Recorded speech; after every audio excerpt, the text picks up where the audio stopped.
And I'm off on my own of separation.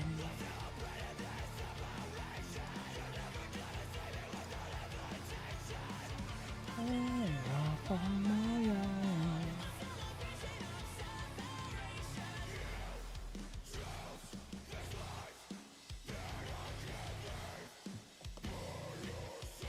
Okay.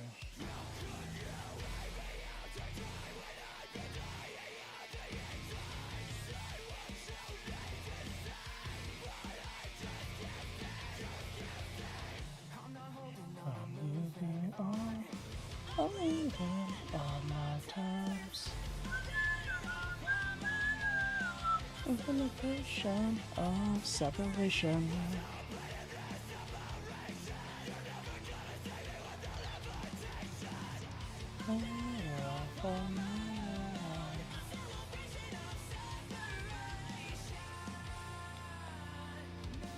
Got Power Rangers? I can't tell. Lunette! Let's go.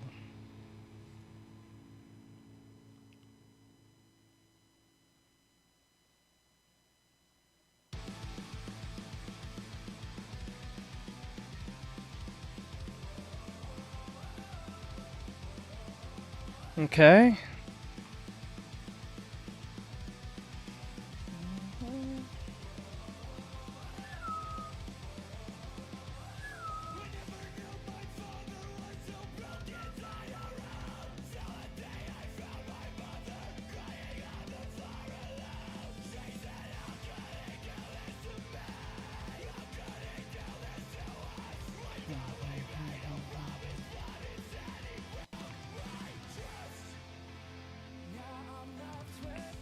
Alright, Lou, what's going on? Walking home for your parents' sake.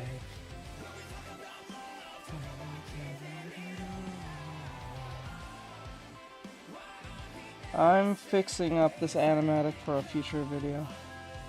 But thank you, I appreciate it. Thank you, thank you.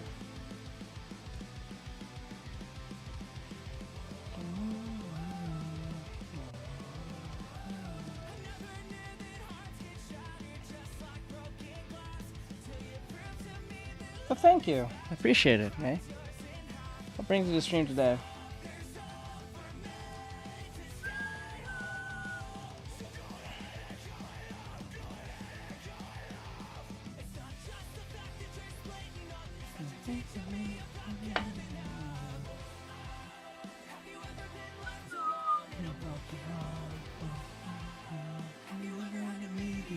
For your parents' sake.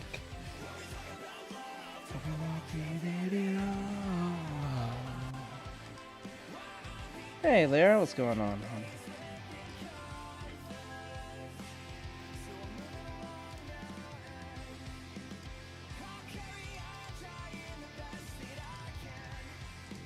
Okay, there we go.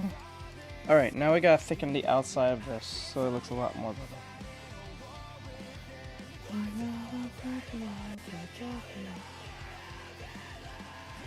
Hello, what brings you to the stream today? I'm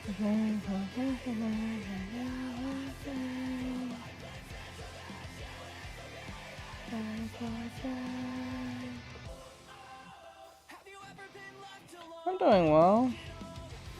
Anyway, we're just gonna finish off Broly here, and then if we have time, we're gonna play some video games. I don't know if we're gonna play Overwatch, Marvel Rivals, or Zenless Zone Zero today on this channel.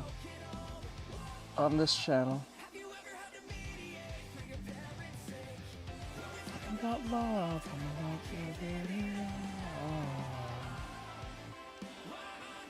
I decided to bring gaming back to this channel instead of the other one.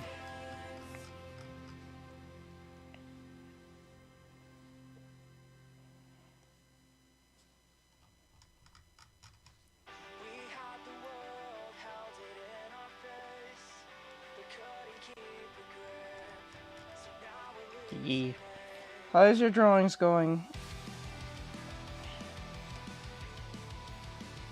And how's the new apartment?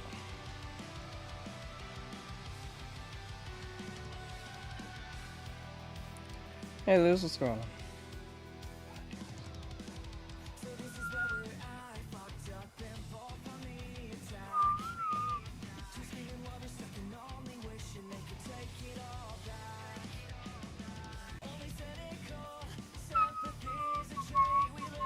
Let it go.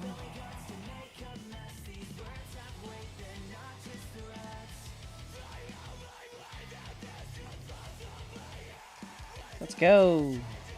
Oh, we got Raven. Let's go.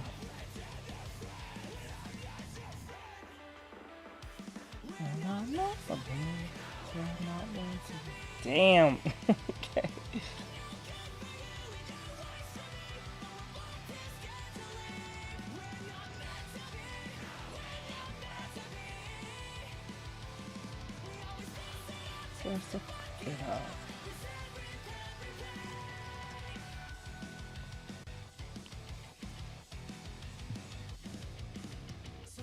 Hey, hey.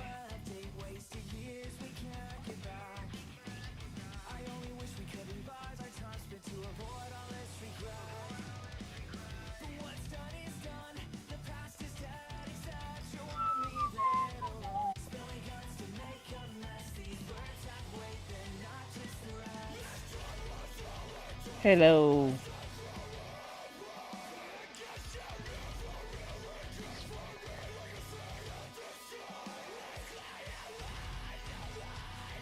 Okay, there we go.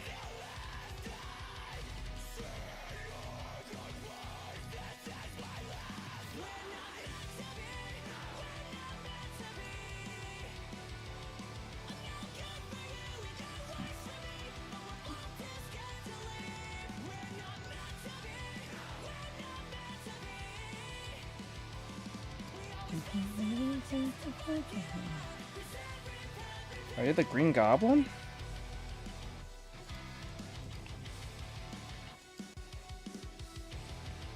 Okay, stop doing that. Either talk normally or stop saying hi. I don't know why you keep doing that. Don't do that. I don't know why you're doing that. I don't know why people do that. It's so fucking weird.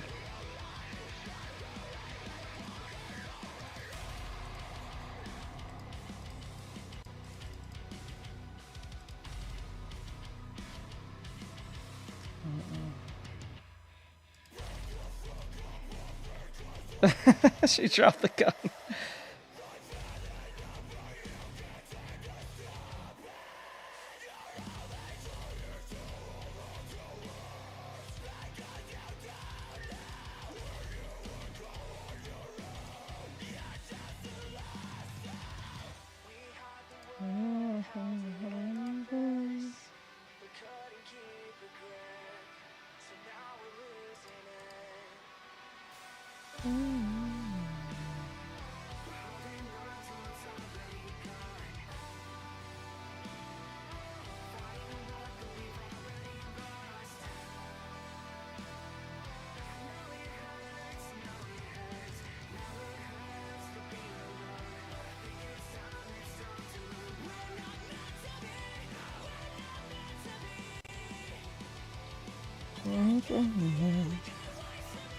Drawings are going good. I need to practice more.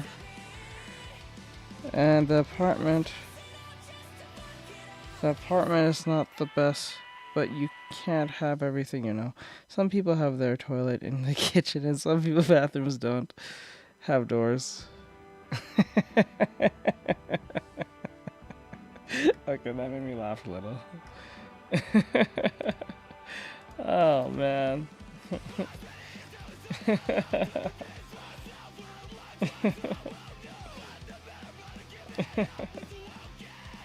And yeah.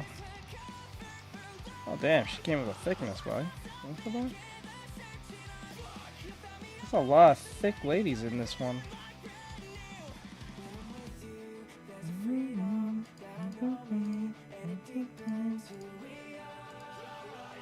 Wait, go back.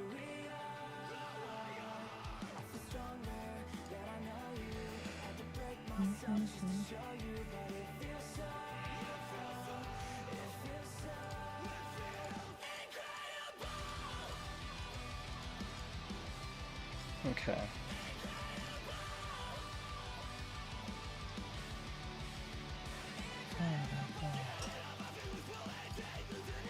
Wait, did I? Okay, there. Good. Okay, I thought. Oh my god, I was about to get mad. Okay, put this in here.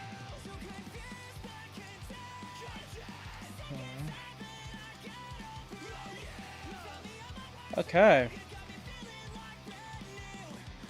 Now I just gotta color him in. That's all we have to do.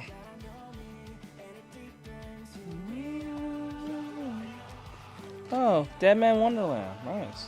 Second shooter I've seen so far.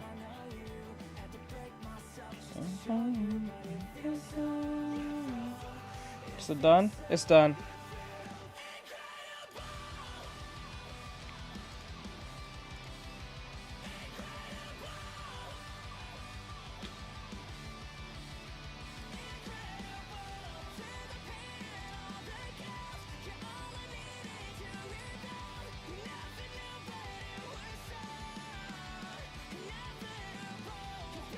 Okay.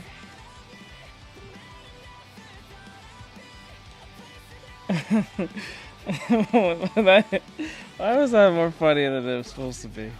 That was funny. Wait, did I not color this already? Oh. Yeah, I did color this. But I didn't. Oh, so I just got... Okay, so I don't have to do all that work. Thank God. Okay, that just saved me a lot of headache. Thank God. Okay. We gotta grab bullet here.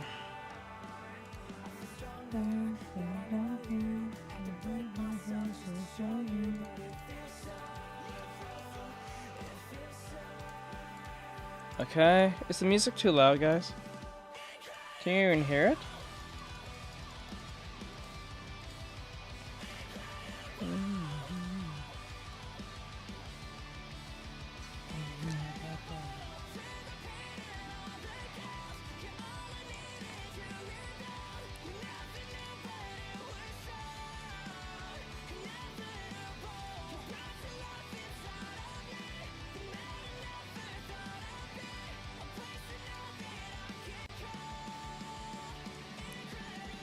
Okay, good. Good. Let's see here. Alright, so if I get this... Oh, wait, I forgot. This is the music at the bottom. Yeah, it was at the bottom, that's why I stopped. Okay, I gotta remember not to do that. Okay, go to the next one.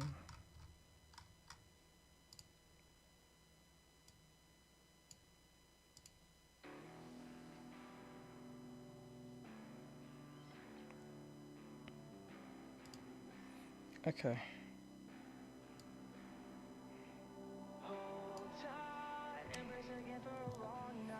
Okay, now what we need to do is grab this, copy, and go here,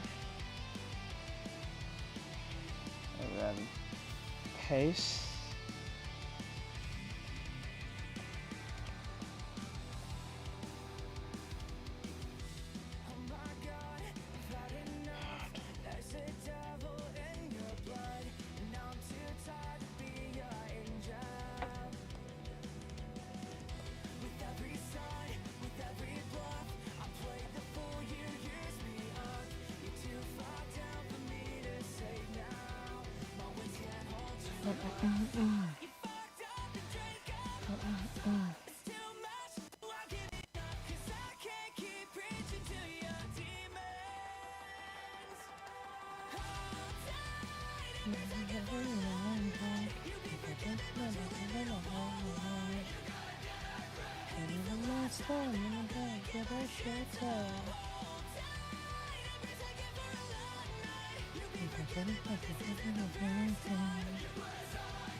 Did we see this one? I don't remember.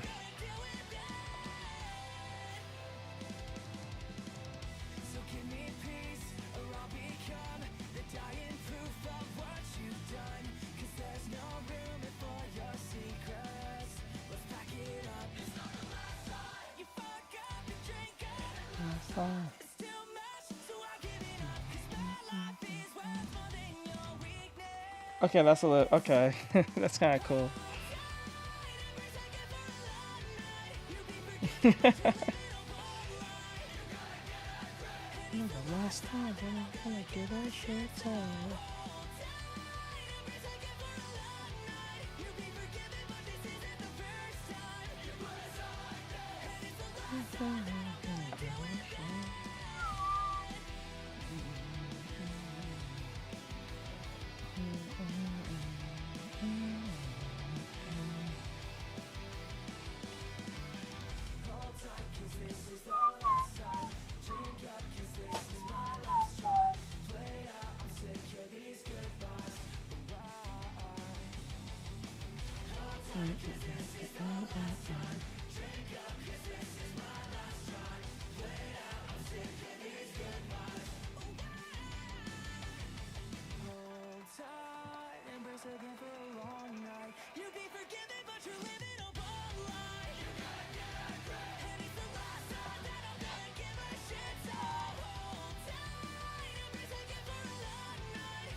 Okay.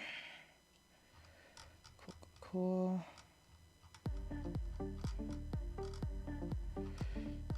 Oh yeah, I think we've seen this one. Yeah, I do remember this now. I've seen so many of them. They end up meshing with one another.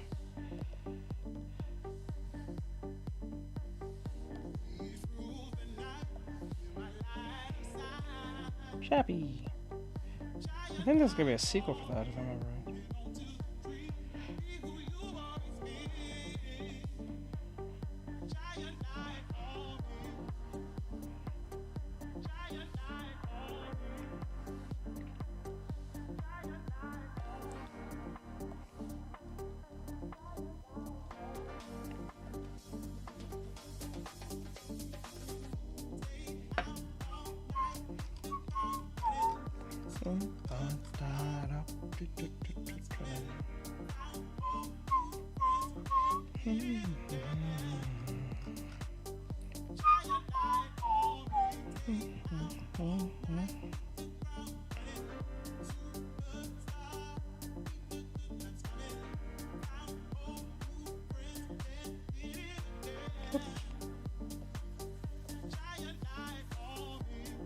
Wait, what the hell? Bro, what? Wait, what?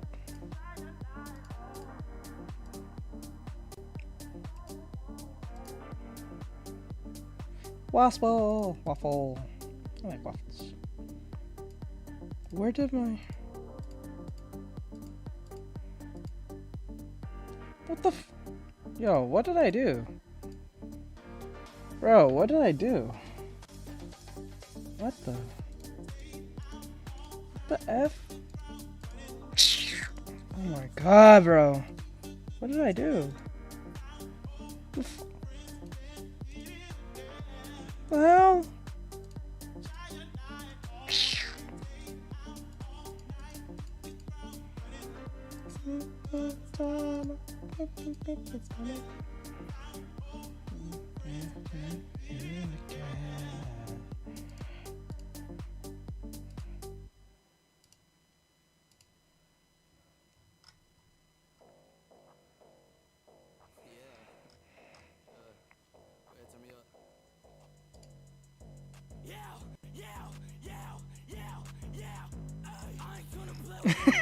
You burned. Wait, you didn't do it on purpose, did you? I don't think you did. No, you didn't. There's no way. There's no way you did it on purpose. I don't like this. It doesn't really sit well with this. It's just too, serious to be being said over and over.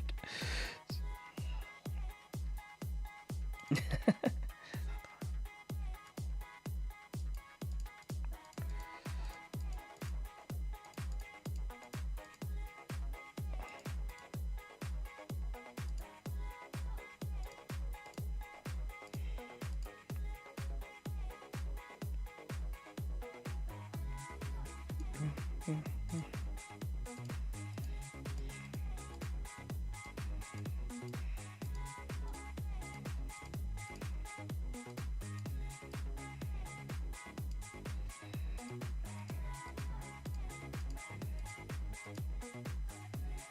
does look like him though.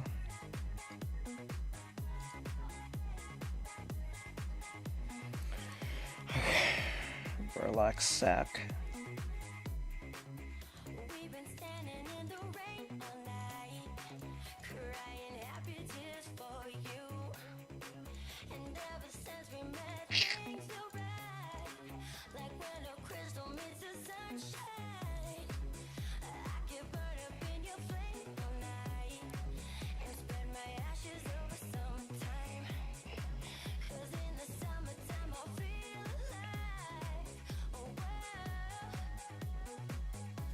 I didn't clean this up yet? Oh my god, dude.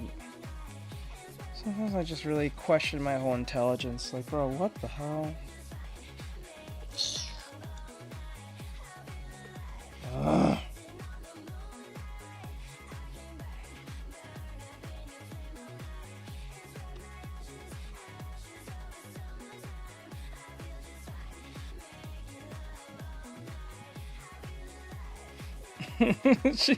she looks more scary than okay.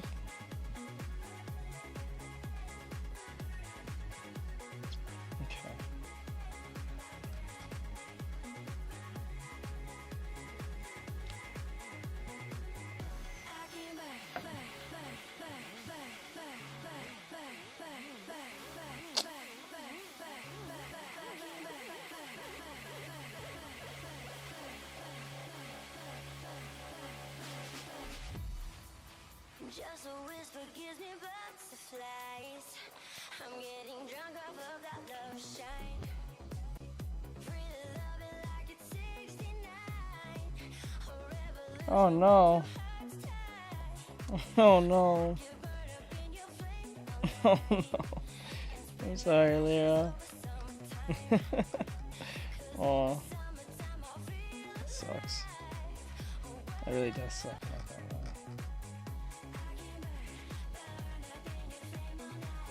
We don't know just like the summertime.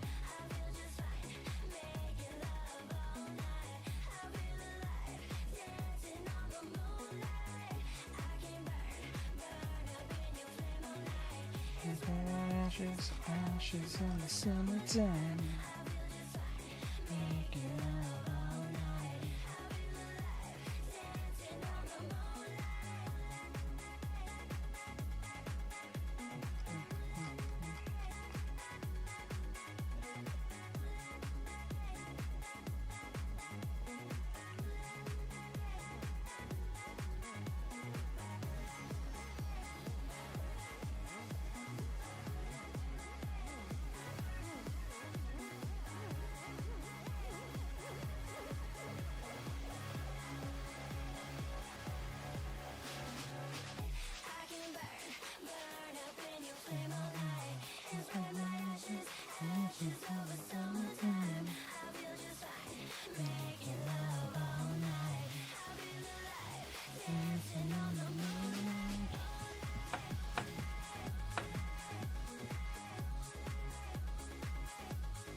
You should draw something that you should draw to help you improve, not for the sake of drawing. Something you have trouble with. Something that makes you struggle. I think most students have to come to grips or come to fall in love with the idea of struggling. That's how that improves super fast.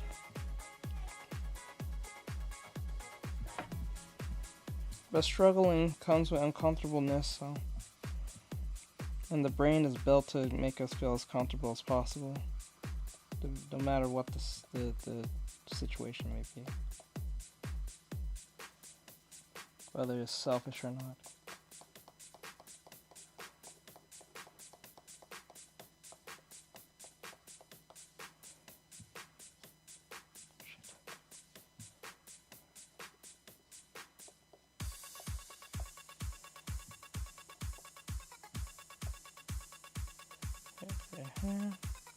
Bum bum bum bum bum bum bum bum bum bum bum bum bum.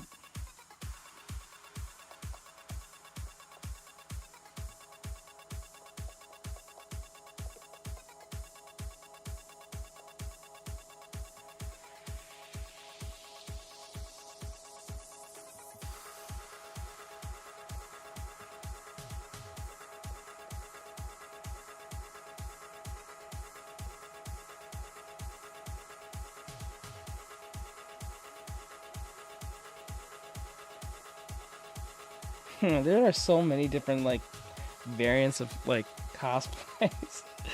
Like a Teletubby robot. It's kind of insane.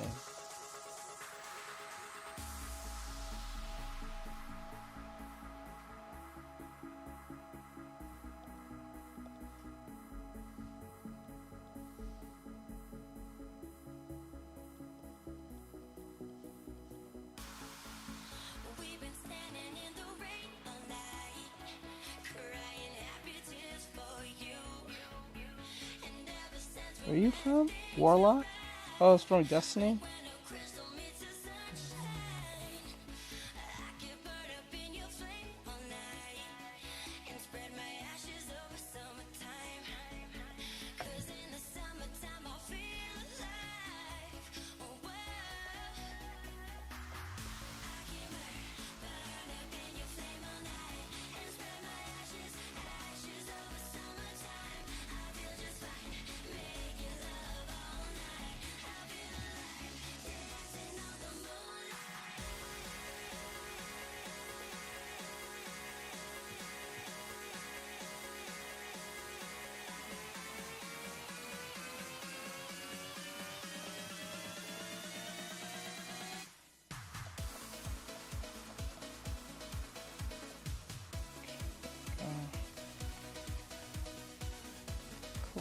Cool.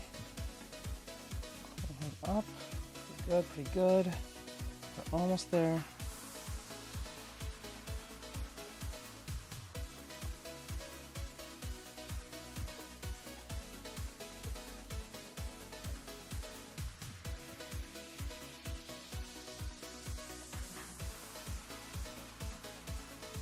Oh shit.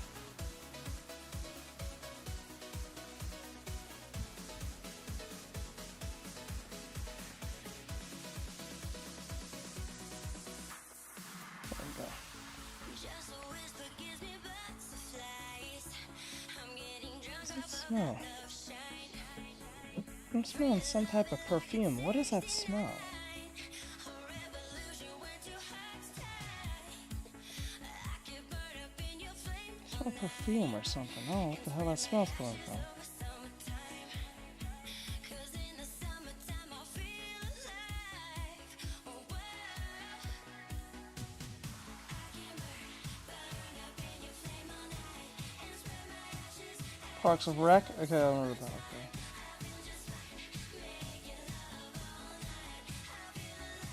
dancing on the moonlight. I can burn up in your flame all night and spread my ashes over summertime. I feel just fine, making love all night, all night, all night, all night, all night, all night, all night, all night, all night.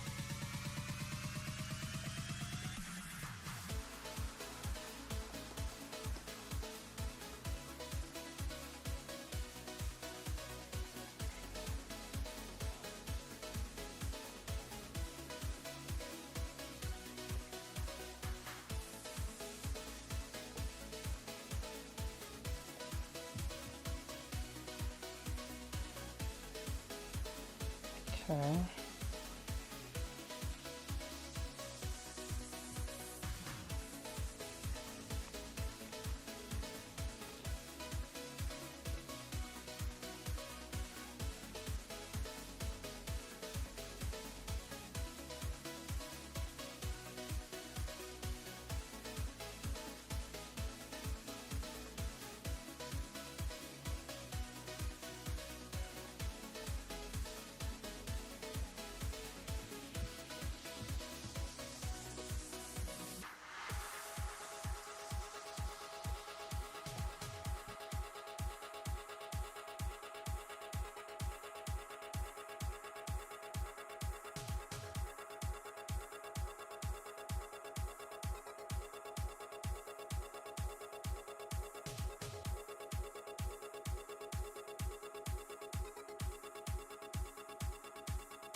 We'll do one more and then we'll do reactions.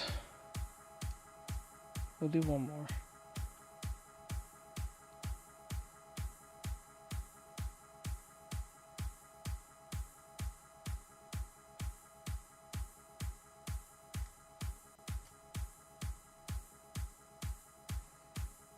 I think this one, something more recent, nothing too like 3 weeks ago.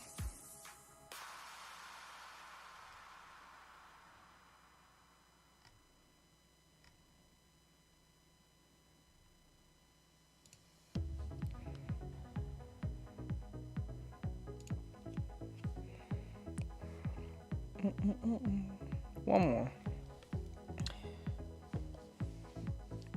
I wonder if you guys actually do like my reactions though. I just wonder this sometimes.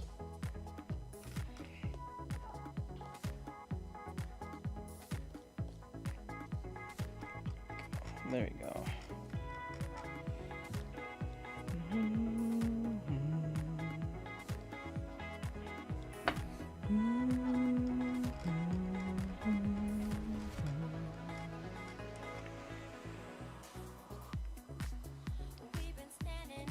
Okay, now to clean up these fingers. They need to be cleaned up. Well, actually, I'll clean up this part too.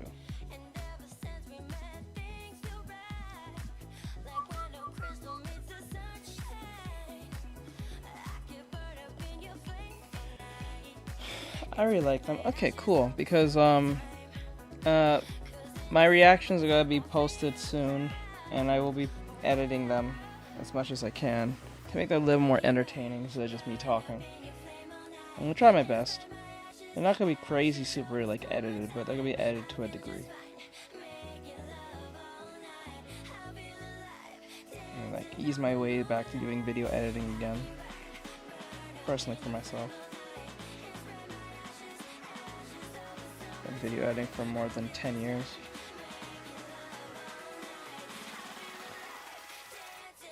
Oh, from Nikkei? That one's from Nikkei, yeah. I just realized that character.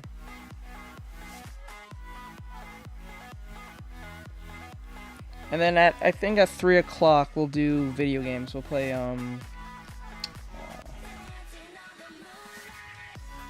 Hey JR, what's going on, bud? How's the AI music stuff going?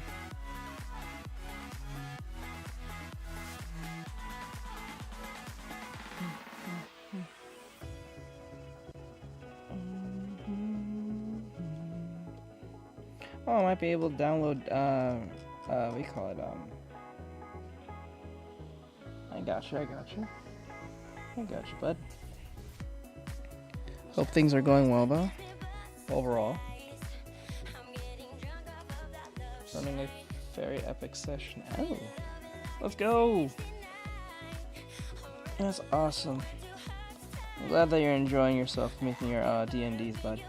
Damn, she got the heavies! Look at them heavies! Oh my gosh!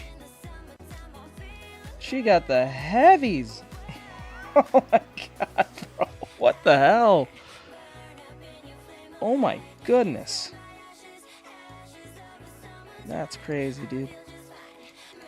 Come on, let me see. There we go. Yeah, she got the heavies, buddy. Holy moly!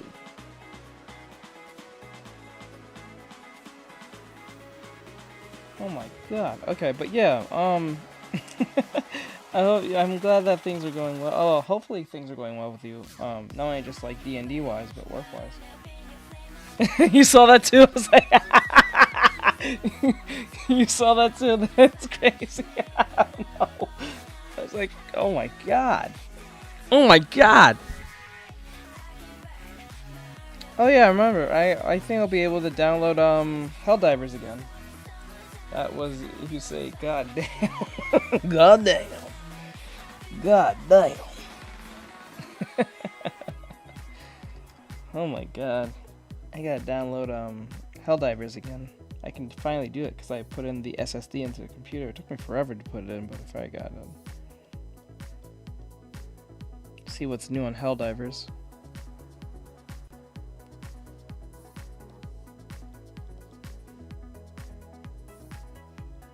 Yee.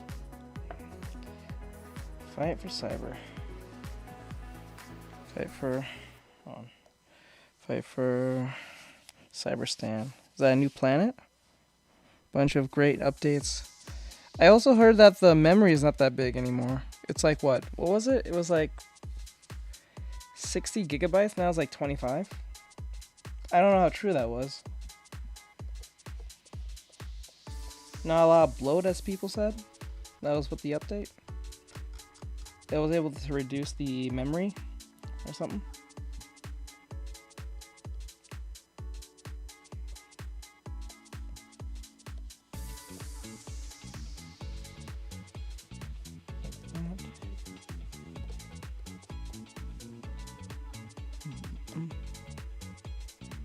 Wait, is that Nami? Oh, she colored her hair a certain way. Okay. I was like, why is her hair? Okay, she did it on purpose. That was like a liberal. I don't know. I don't know about you, Robin. Face ain't really meshing. We've been standing in the rain all night, crying happy tears for you. Okay, there you go. Since we met, things feel Alright. We're near done. We're near done. sunshine.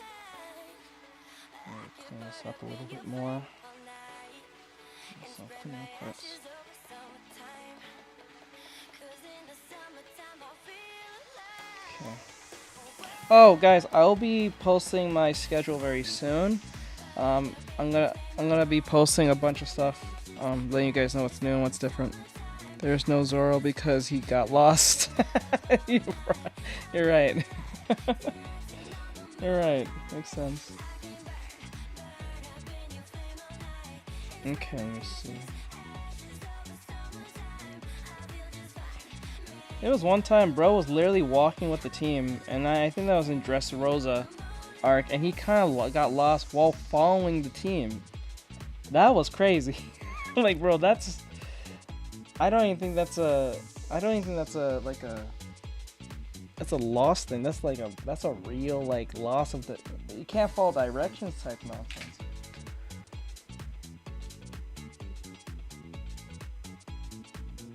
I got you, bro. Yeah, no doubt. No problem. I will. I gotta figure out how you...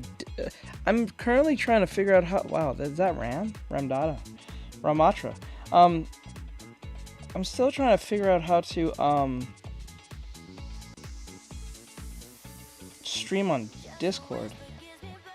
I gotta figure out how to do that. I don't think it's that hard. It's just, just kind of like not putting the effort. But I really need to put the effort in how to stream on Discord.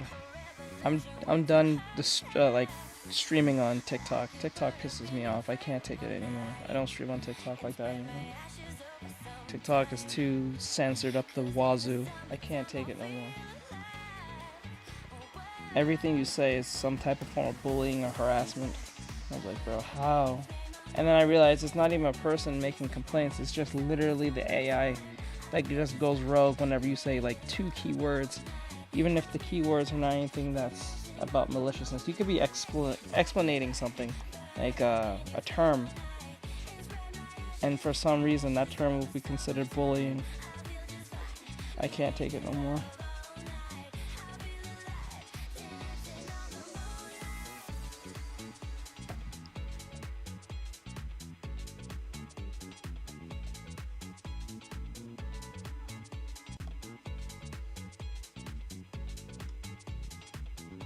To Winnie the Pooh, right?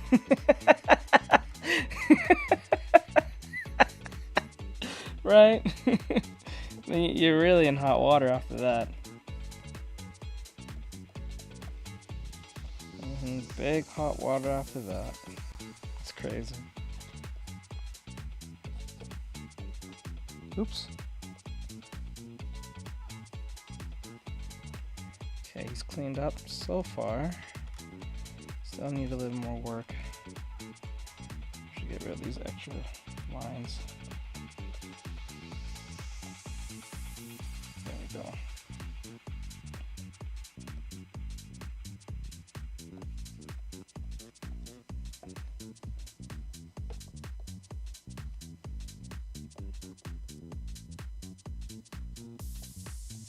There we go.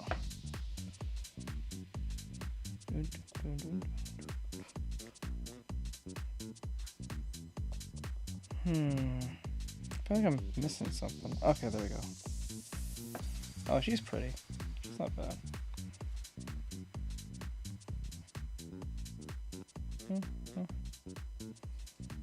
Okay, as soon as this video is over, we'll be doing reactions, and then when we're done reactions at 3 o'clock, we'll play video games.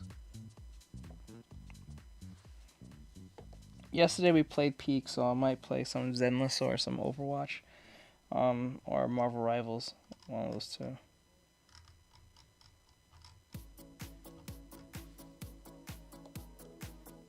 Like sometimes these cosplays can be major hit or miss. Sometimes they'd be like really good cosplays, and all of them would be like really questionable. I was like, what the hell?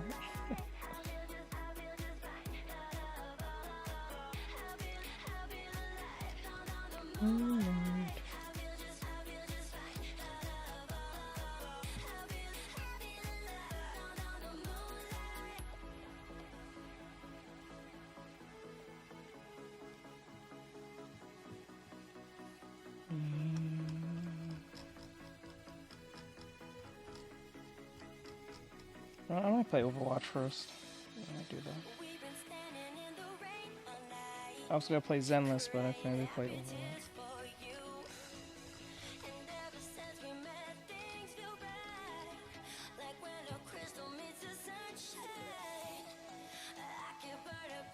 I came to find out these fuckers finally opened my loot box again.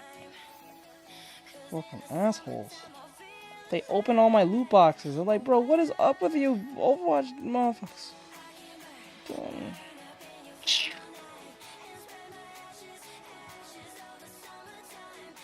Every stupid update you guys have to have, you have to open my loot boxes. What the hell is up with that?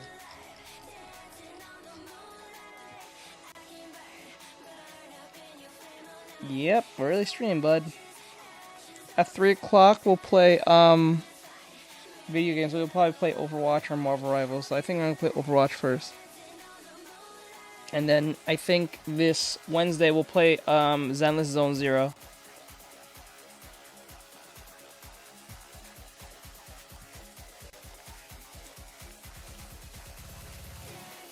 Downtime thing for my D&D group, so I'll be busy tonight.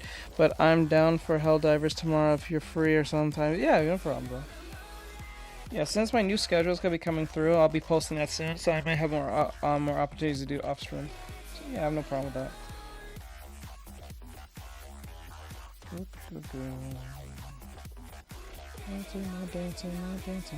But yeah, no problem. I'll be downloading it. I'll do it tonight.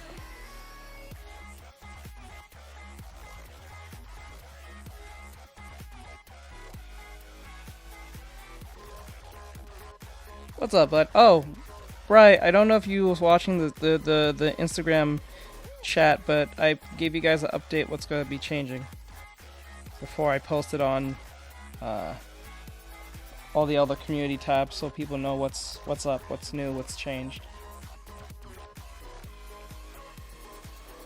If you want to go check that out, you can. Is that Jedi Jesus? Bro, let's go! We got Jedi Jesus! He's a Jedi! Let's go! Let's go, my Son of Nazareth!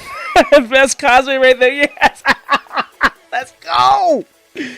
Oh my god, Jedi Jesus goes hard, bro! No, let's go! I love it. That was the best cosplay right there, hands down. Let's go. It fits perfectly. God dang.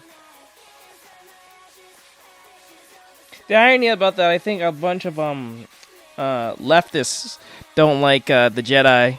They kind of look at the Jedi just like they look at Christians to a degree. Judas is the Sith. Yeah, let's go. Let's go. Oh my god, that's what's crazy about it too. Because like based on the acolyte, they kind of treat the Jedi like they're horrible people. Like it's kind of crazy.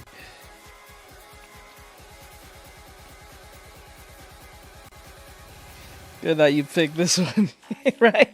Let's go. Oh my god, that's so awesome, bro.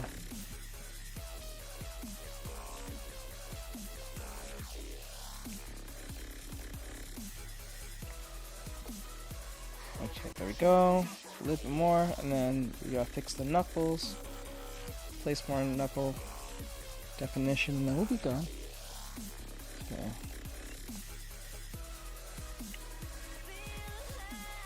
That is the most. Look, bro. I know you're supposed to be law, but it's kind of funny. Like he's kind of chubby. You can't be looking the way you do and being law, bro. It's kind of funny.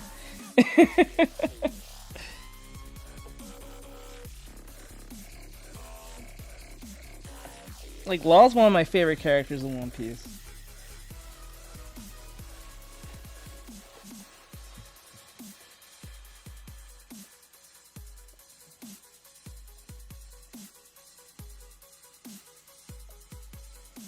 I like how some girls are like, I'm gonna try to make this the best cosplay ever, and others are like, my bikini's black, so I'm clearly female. Insert mainstream anime guy here.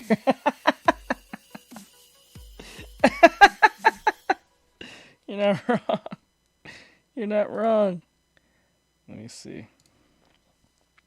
Okay, I think... Wait, are we at the end? I think. Alright, at the end. Alright. Okay. A question. Should I jump into another one? No. I said we're gonna do it, so we'll do reactions. Alright. We're at the end. They're just showing off people. What the hell? No ass, though. You can't be shaking no, bro. You can't be doing that. You're shaking ass and you have no ass. That's crazy. It's like shaking a board. Anyway, I just saying. Alright. So we are done. We're done with the cosplay, ladies. I do that for reasons because it brings in people and they get curious. Plus, most people like anime and DC, Marvel, and usually is a mix of things. So like, I think it's a great starter off for people who are just coming in, don't know what's going on. Plus, with the artwork right there in front of them, I think it's nice. So it's like a good start offer for most people. Fat Law is just a regular Law. Strange half brother. He went with mom in the divorce. Yes, let's go. He went with the mom in the divorce. That's awesome. Let's go. Let's go. All right, let's see. So today I have a video. Oh, wait, hold on. Turn this up. Let me turn this down. I don't need the music anymore. You can X this out. All right, so yeah, so JR. So yeah, we have a reaction here from. Wait, where is it? I can't find. Okay, there. We have a reaction from Hero Hey. He has 600,000 subscribers, 668 to be exact, 1,000 subscribers. It says here in his video, it says, women's esports just got set back another 100,000 years.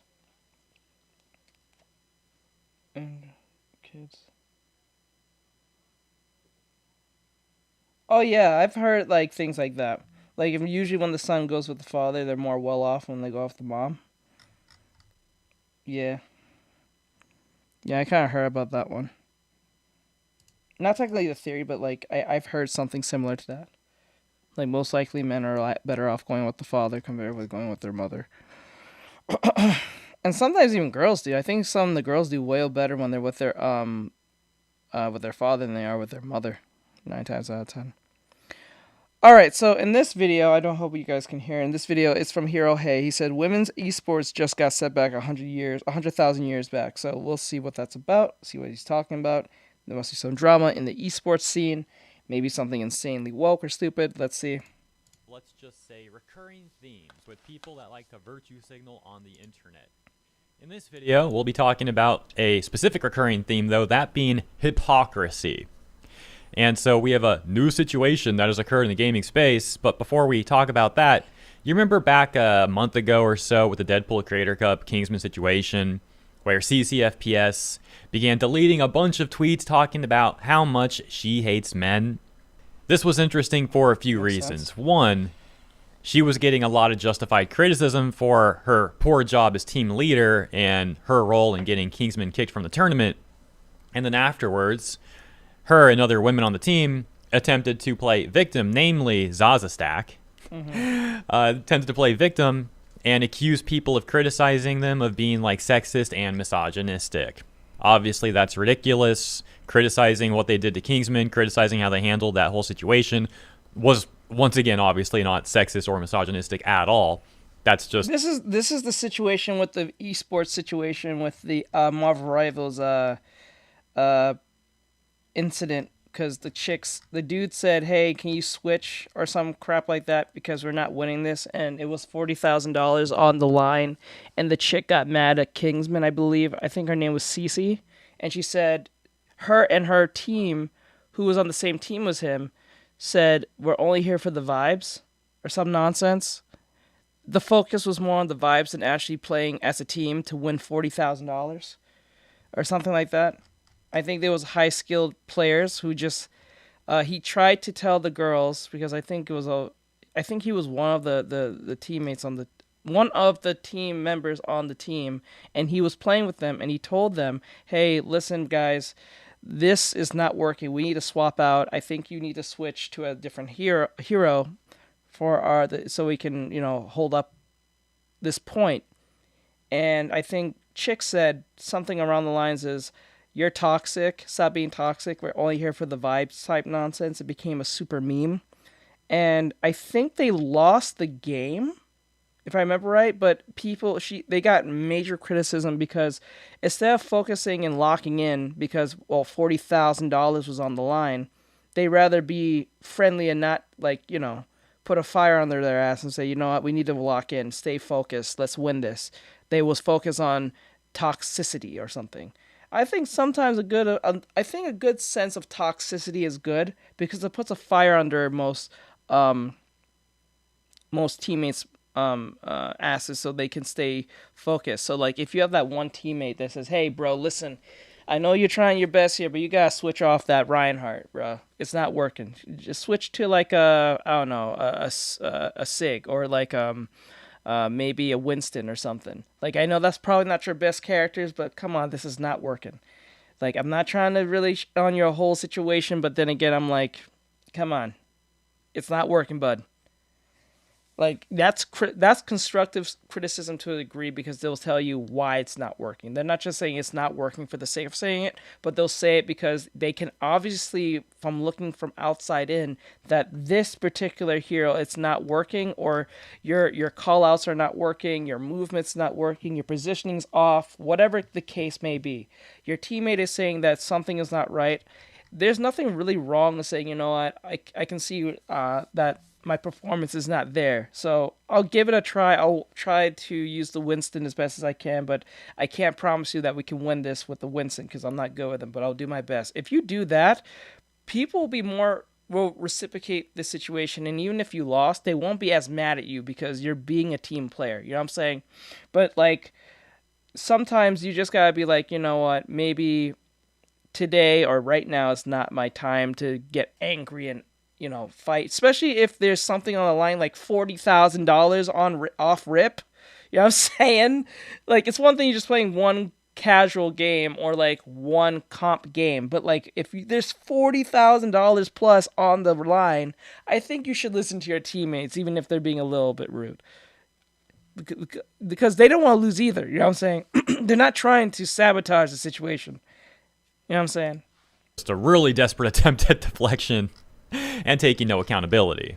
And so then, as mentioned, we even saw CCFPS deleting tweets where she had previously talked about her great hate for men. She really hates men. Now, it doesn't seem like she suddenly changed her opinion on this. It seems like it was an attempt at scrubbing. It's crazy how women, not all, but majority of these women can say they hate a particular gender off rip and not lose no form of like sponsorships or position or placement of position or authority.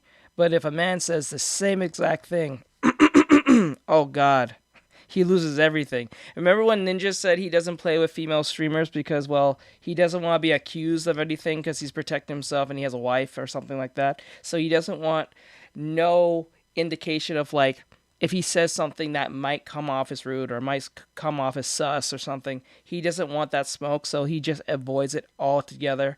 When he said this, people called him sexist for this.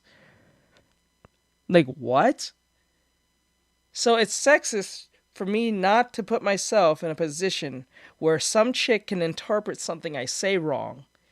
So she can't say that I said something in a sus way to her so she doesn't feel a certain uncomfortableness. So me removing myself from said problem is more problematic than me putting myself in said problem in hopes that she doesn't get offended and then take it to a level that doesn't need to be, especially if we're on stream. That's crazy. That's crazy. That's crazy. Bro said he has a wife. He doesn't want to put himself in any form of position of anyone interpreting that he's a bad person or he's trying to do sus stuff or he's a gooner or anything under the sun. But when he said this, not only that he had to make a statement and apology for saying this, but he had to make a commercial of him working with women on like an upcoming event to show that he's doesn't hate women. I'm like, how does that? Jesus Christ. Those tweets off the internet because it made her look bad. You could easily argue that those tweets make her look even more malicious in the way she handled all that Kingsman stuff. This was especially funny because at that point in time she claimed to be taking time off from the internet, but here she was still on the internet and trying to scrub her Twitter account. Anyways, this current situation made me reflect on that because there's some similarities, and that whole situation with the Deadpool Creator Cup tournament was crazy and still fairly recent. But moving on from that onto the current topic. So in today's news, we have this tweet from a League of Legends streamer named Charlene getting 1 million views on Twitter.com, becoming a, as mentioned, point of contention here, as she's previously talked about how much she hates men and how she thinks that the male loneliness epidemic is well-deserved. But now she wants to virtue say... The loneliness is well-deserved. But if those men are lonely and they're acting a specific way that you don't like, wouldn't you not want them not to be lonely so they don't be mean to you? Because, like, you're saying that they're incels and stuff. That's why they don't get no ass, right? So they're mad at women. Wouldn't you want them not to be mad at women so they won't be, like, lonely? So they'll be... I don't know. I don't know. Online saying about that doesn't make a lot of sense. I don't see the goal of saying something like that and thinking that's some type of gotcha win. If anything, that just is evident.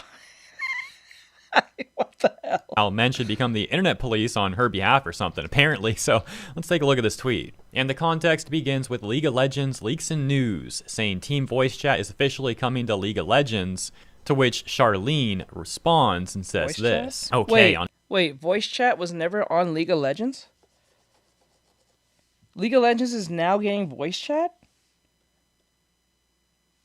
Oh. I thought League of Legends already had voice chat. What? I didn't know that. Oh my god. Well, I never played League of Legends, just to be clear, but I thought it always did, because majority of most games have that, especially multiplayer. Wow. Especially that's one of the biggest games of the world, so kind of weird that they don't have that. On a serious note, men, please read. It's your responsibility to step up if you see a woman getting victim of misogyny in game. Please don't be passive when you will see us getting attacked for no reasons. We don't want to have to punish ourselves out of the voice chat. So let me get this straight. You told a whole group of men, majority of all men who are lonely, that is well deserved. And you're asking those same men who are probably lonely to defend your honor and help against another man who happens to be lonely, or you claim to be lonely, or you think is lonely. Lean wants to talk about how much she hates men and loves money, and that the male loneliness epidemic that she calls pandemic, by the way, kind of funny, that's well deserved. But now she wants to say that the same men that she's openly hating on, that they have a duty See what I'm saying? What does that make sense? You claim you hate men. You say that the lonely epidemic is needed, but you then turn and say to those same lonely men to defend your honor when you're having an issue with a man. She can handle it, right? My God, bro. That's like me saying, I hate women. All you women deserve X, Y, and Z. Whatever happens to you, happens to you. So, women I hate, please defend me at any cost when you see a woman being mean to me, though. Women will look at me like I have 10 heads. Like, what? Like, why would... like, what? Like, imagine I said to Lyra, I hate you, Lyra, for everything you are because you're a female, X, Y, and Z. And then said female said Lyra, Lyra, I hope you defend me whenever I'm having an issue with another female. Like, what? Why would she do this?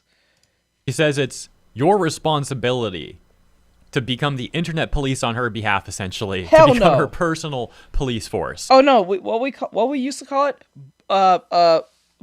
Be our personal bully hunter. It's so dumb. Like, I wouldn't want that. Like, what the hell? Like, that's insane. That's mean. That doesn't make any sense. How you can say you hate a group of the whole other gender and then expect that gender to protect you? That is some weird devil speak. For her. However, as people began to criticize her and point out her hypocrisy, she did add this, saying, I said I hate men in 2022, 4 years ago, and now I can't be asking for people to stand up against misogyny. But this is the same chick. If you said something wild 10 years ago, she will have a problem with you. That's the issue here. So she can say something 3 or 4 years ago, and that's perfectly fine. That should be forgotten. But me, who said something 10, 15 years ago, right? I hate you, but help me. Perfect. Perfect, Bri. That's crazy. And then if I said I hate people like 10, 15 years ago, ignore that. That's crazy. People change. Now, I'm thankfully. not saying that people don't change, because people do change. And people change their opinion on things. That does happen. You know what I'm saying? But, like, that's too... I wouldn't say it's just too recent, but it's recent enough for people to say, hey, wait, didn't you say a couple of years ago? Compared to, like, a decade change. Because in a decade, you probably have changed a lot. Because me at 30 is not the same at me at 20. You know what I'm saying? It's not the same. Your thinking may be different 10 years from now. You are not the same person 10 years you are before. You may be similar in some ways, but you're not exactly the same. Well, then again, if you have not changed since then, that's not good. And I just wish everyone could enjoy the game to the fullest. If it offended you, I am sincerely sorry. It wasn't the purpose. It wasn't the purpose. It wasn't the purpose to say the entire gender is hated. How do you interpret that to be not the purpose? Because if a dude were to say the same exact thing, note, I use Ninja as a perfect example. He said he doesn't play with female streamers not because he hates them. It's because he said he doesn't want a interpretation of him saying something to a chick at any moment, given time, whether off or on stream, that she can say, I feel comfortable, and I had a bad experience with said Steven, what's his face? His name is Steven, I think. Off stream or on stream, you know what I'm saying? People are saying it off meant he wants the glasses. It's like you want a glass of juice. Total misunderstanding. Perfect. That's crazy, dude. That's this is why.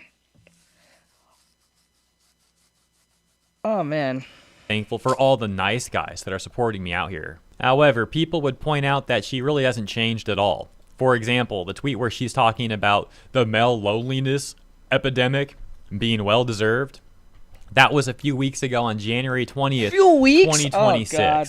So she didn't outright say that she hates men in that tweet, but she's acting like she's completely changed over the years, and clearly that's not the case. Charlene would then take a note right out of the no accountability playbook. This person, Sweet Legendary, says to her, guys, please, I'm just a girl, give me money and defend me, showing where she once again said that she hates men and loves money.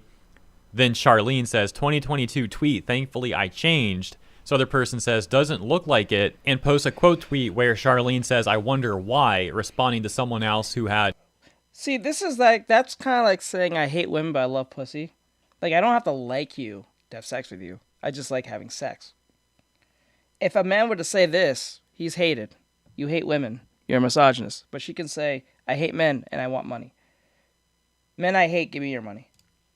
Seemingly linked to the tweet where she talks about how much she hates men. And I say seemingly because guess what? She's since deleted that tweet. Sound familiar? And Charlene says, get a grip, I swear. I'm getting literal death threats, death treats, but all good since I offended you in 2022. The other person says, the quote tweet is from 2026, which heavily implies... The irony in this whole thing, Chick is not going to get reprimanded in the slightest for what she has said. She will not lose any sponsorships whatsoever.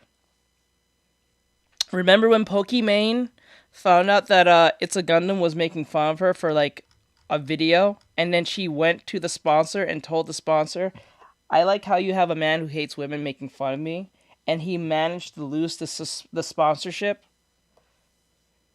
But that same chick has said about all men who are attractive happens to be gay. Every man that she come across that is attractive, they are all gay. She didn't lose anything of that. Nothing. Nothing at all. No one gave her... Like, she got hate, yes, but she didn't lose anything like It's a Gundam did. Yeah, remember that? Yeah.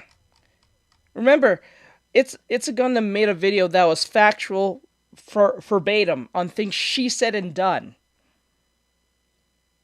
But somehow she turned and said to the sponsorship, hey, you think this is okay for this guy to make fun of me on the things that I've done and or said? And he loses his sponsorship? But this chick have said the most insane things, whether most likely lack self-awareness, mostly lack self-awareness, or just pure egotistical responses to things, and has not lost nothing. Nothing. Guys, you didn't change at all. So where are you getting the 2022 number from? So once again, I'm going to reference the Deadpool Creator Cup situation because now we're seeing like two exact... Plus, she's friends with Hassan, I believe, and she's also friends with Dan Clancy. So that tells you everything there too. She ain't getting touched anytime soon. Things that occurred there. The deleting of I hate men tweets that CCFPS did. And now the attempting to play victim in the exact same way that Ashlyn FPS had done. The similarities are crazy with how these people act. Because you might remember this tweet, if you followed that situation, where Ashlyn FPS said, CC is bad, Kingsman is good, would you kind souls please stop sending me death threats? Got community noted that says poster actually sided with CC and told her to use the situation as quote-unquote free ad revenue. And so the full but quick context of this is everyone was essentially siding with Kingsman when they saw how CCFPS, Zazastak, Luciasa treated him and got bassed him to kick him from the tournament. And so everyone was siding with Kingsman, and Ashlyn came out with this statement that was trying to act like everyone was in the wrong, including Kingsman, which was very manipulative. Again, that wasn't the case. Kingsman was not in the wrong. Those women on his team that did that stuff to him were clearly in the wrong, not him. And so Ashlyn was trying to misrepresent the situation and act like everyone's in the wrong, guys, just move on. Very disingenuous. And then behind the scenes, it came out that in a private Discord server, presumably the Rivals Creator Discord, Ashlyn was very clearly siding with CC, trying to give CC advice and taking a stand against Kingsman. And then when people pointed out that Ashlyn was lying, essentially, suddenly that gets posted. Oh, I'm just getting death threats. Would you guys stop? Kingsman good, CC bad. You know, very sarcastic and trying to play victim, trying to deflect from all of the criticism and people pointing out, again, the lies, right? Suddenly very convenient. Oh, I'm going to ignore all that and just mention that I'm getting death threats. And like I said before when I covered this, it's something most people will receive, unfortunately. Like, we all get death threats. I've had dozens over the years. Dozens. I've had threats where people threaten to R-word me and death threat me in one. That's like a 2-for-1 deal right there.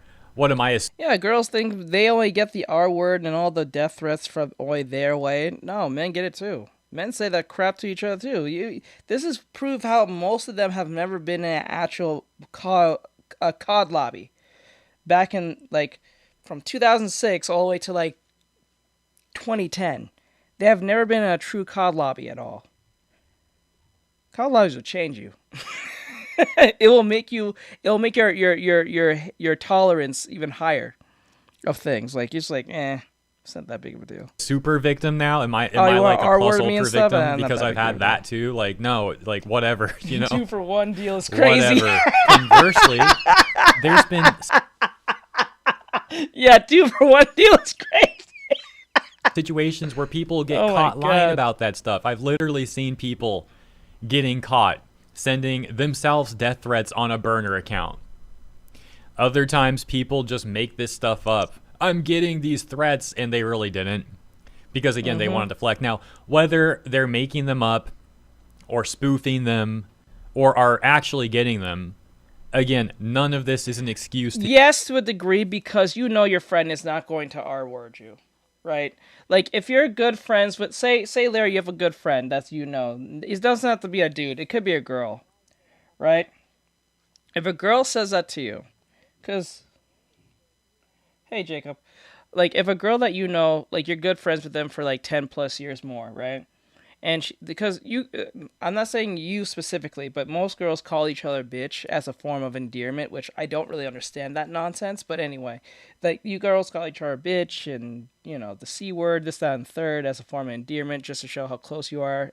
So you can say, because the more closer you are, the more, I notice the more closer people usually are, the more they can dish out insane hate words towards each other, but it's the understanding that it's not going to happen. They're not going to do you nothing. It's pure of like, that's how much it's like, it's a weird opposite thing. It's like, I've known you so well. So like, you know that those one dude or those two dudes who will say something really insane to each other that'll be like extremely offensive, but you know they're not going to fight, or they don't really have no issue with each other. They're good friends. They're really close to the point they can say insane things to each other. It's like that. So, the hell? Anyway, so yeah. To use such things to deflect from valid criticism.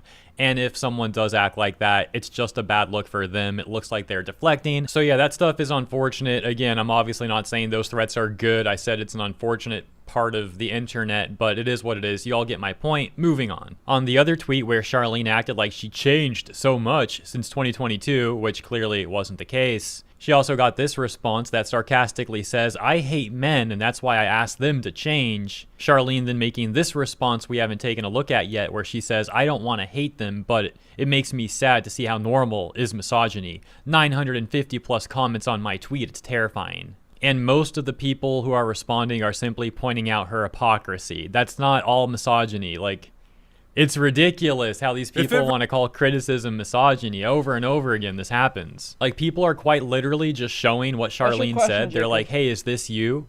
And her response is, oh, you're a misogynist. Like, are you kidding me?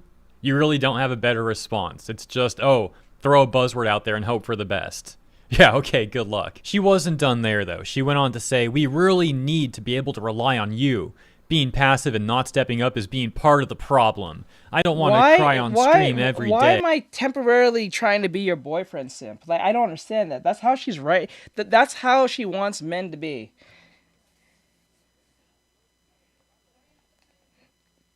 Because, like, the thing is, like, I don't understand why she's asking for the men that she claims she hates.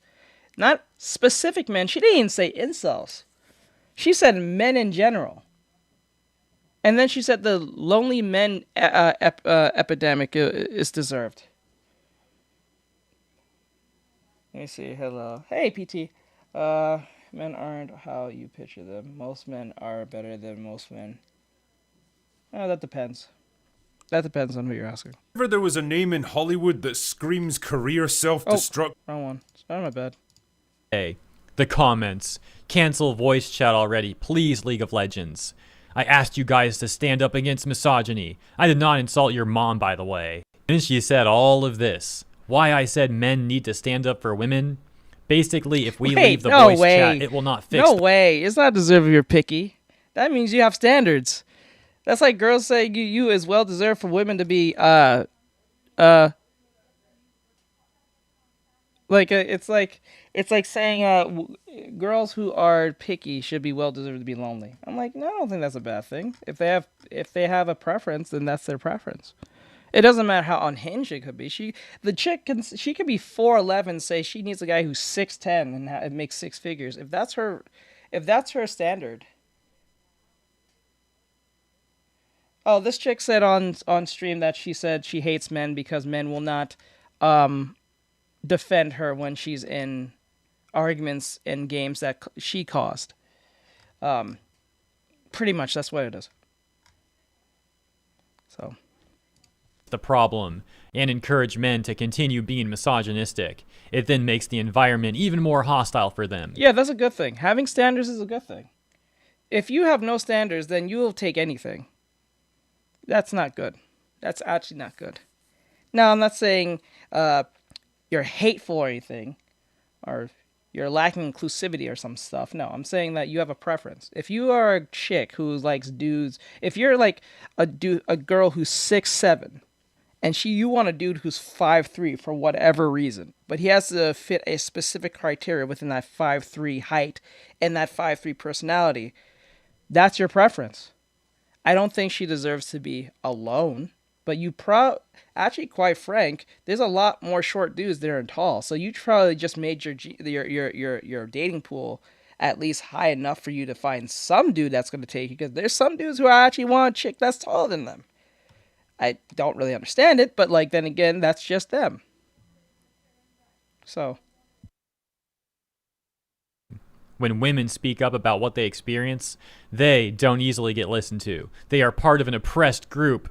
Other men tend to listen to other men because they are part of the same social group. She actually thinks men just listen to other men unquestionably or something. This is insanely out of touch stuff. Oh my gosh. If men speak up against misogyny, it escalate misogyny. The misogynistic guy, after getting told to stop by men, maybe in different lobbies, might stop. It might not feel this bad, but not No. You women don't listen to each other anyway. Why would other men listen to other men? That's crazy. Stepping up in it might Jesus. make it escalated to way worse behavior, assault and worse. Misogyny hurts men too. It tends to invalidate your experiences and how you feel. Yeah, okay, nice gaslighting there at the end. 6'7" nonsense hasn't died yet? Oh my god. Wants to now act like she cares about men after she's talked so much about how much she hates men and doesn't care about men being lonely and all this stuff, right? But now she suddenly cares about men. Yeah, definitely not just gaslighting there. Another comment would say, quote, misogyny hurts men too, unquote. Bro, what? If that's so, the misandry on social media is invalidating your experiences as well. She says, I don't know what you aren't understanding. I would recommend you to search about how misogyny hurts men too. Yeah, and you know what you'll find if you search that up? Some very biased write-up from a feminist or feminist organization that's trying to justify their very skewed worldview, blaming all of their problems on the patriarchy with no room for self-improvement, while simultaneously saying that misandry isn't a real thing. And by the way, it's funny how those same feminists have minimal or no criticism for actual countries that oppress women, such as we see occurring frequently in the Middle East. Oh yeah, they can't, they know, because the difference between that is the reason why they won't talk about it is obvious, because those men will actually get her done, if you get what I'm saying. If they went into the Middle East and started talking their American Western rhetoric to the Middle East, best believe their head will be on a pike. It will be on a pike! No, hands down. They ain't gonna hear you talk. They'll be like, oh no, women talking. Stop talking! It's like, oh god, did you talk more than you should? Jesus Christ. That's the difference. American men actually have to restrain themselves from saying, you know what, I think I'll choke this bitch today. Because I'll go to jail. But Middle Eastern, they don't play that game. As soon as you start talking a little bit too educated for their belief, or at least a little bit too resistant on their behalf, best believe your head will be on a pike. As a woman, specifically. But yeah, let's just ignore the real oppression and complain about people being mean in voice chats in a video game. But we're really serious about this serious issue, by the way. Seriously. That is the latest, though. Let me know what you think about this situation. Thank you for tuning in. Hope you enjoyed the coverage, and I'll see you in the next one.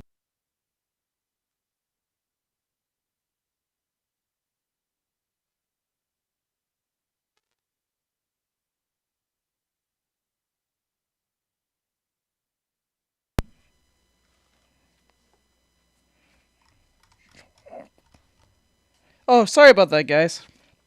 I had to deal with something real quick. But yeah, that was insane. All right, we're going to jump on to the next video. This is from Critical Drinker. I know some people don't like him for whatever his criticisms on. Oh, I'm not tired. I'm just. I had to mute myself for something real quick. Anyway, so. I know a lot of people don't like Critical Drinker for some reasons, because some people say he's a white supremacist, all that stuff. I don't think so. I think he's just really critical and not good at media, or so. Oh, I thought he was referring to me because of the Avi. Because people think I'm tired because the Avi keeps closing its eyes and stuff. It's just not that. It's just the camera. I gotta get a better camera.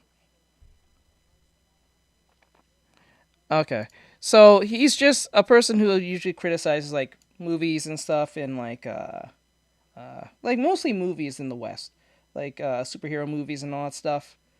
Let me see here. Quick, gotta put it in there. There we go. Last time I didn't put it in. So this is not technically a movie review. This is not even this is not even about movies in general. This is about a specific actor. We have been exposed to this actor before, whether you know it or not. He has played the Flash. He has played characters in or a character in the Harry Potter universe. I think it was in the Fantastical Beasts. I think that was the prequel series to. Yeah, see, it's the dude who played Flash. So his name was Ezra Miller, I think his name. Ezra Miller, I think that's his name. Yeah, as the Ezra Miller story. So this came out 5 days ago, and I thought this was interesting to hear how someone as insane as Ezra Miller got away with so much as he did, as men who are more greater than him has lost a lot more for so less. Yeah, this came out 5 days ago. So he's going to give us a good synopsis of this. This has 1,000 views. 1 million views. He has 2.42 million subscribers.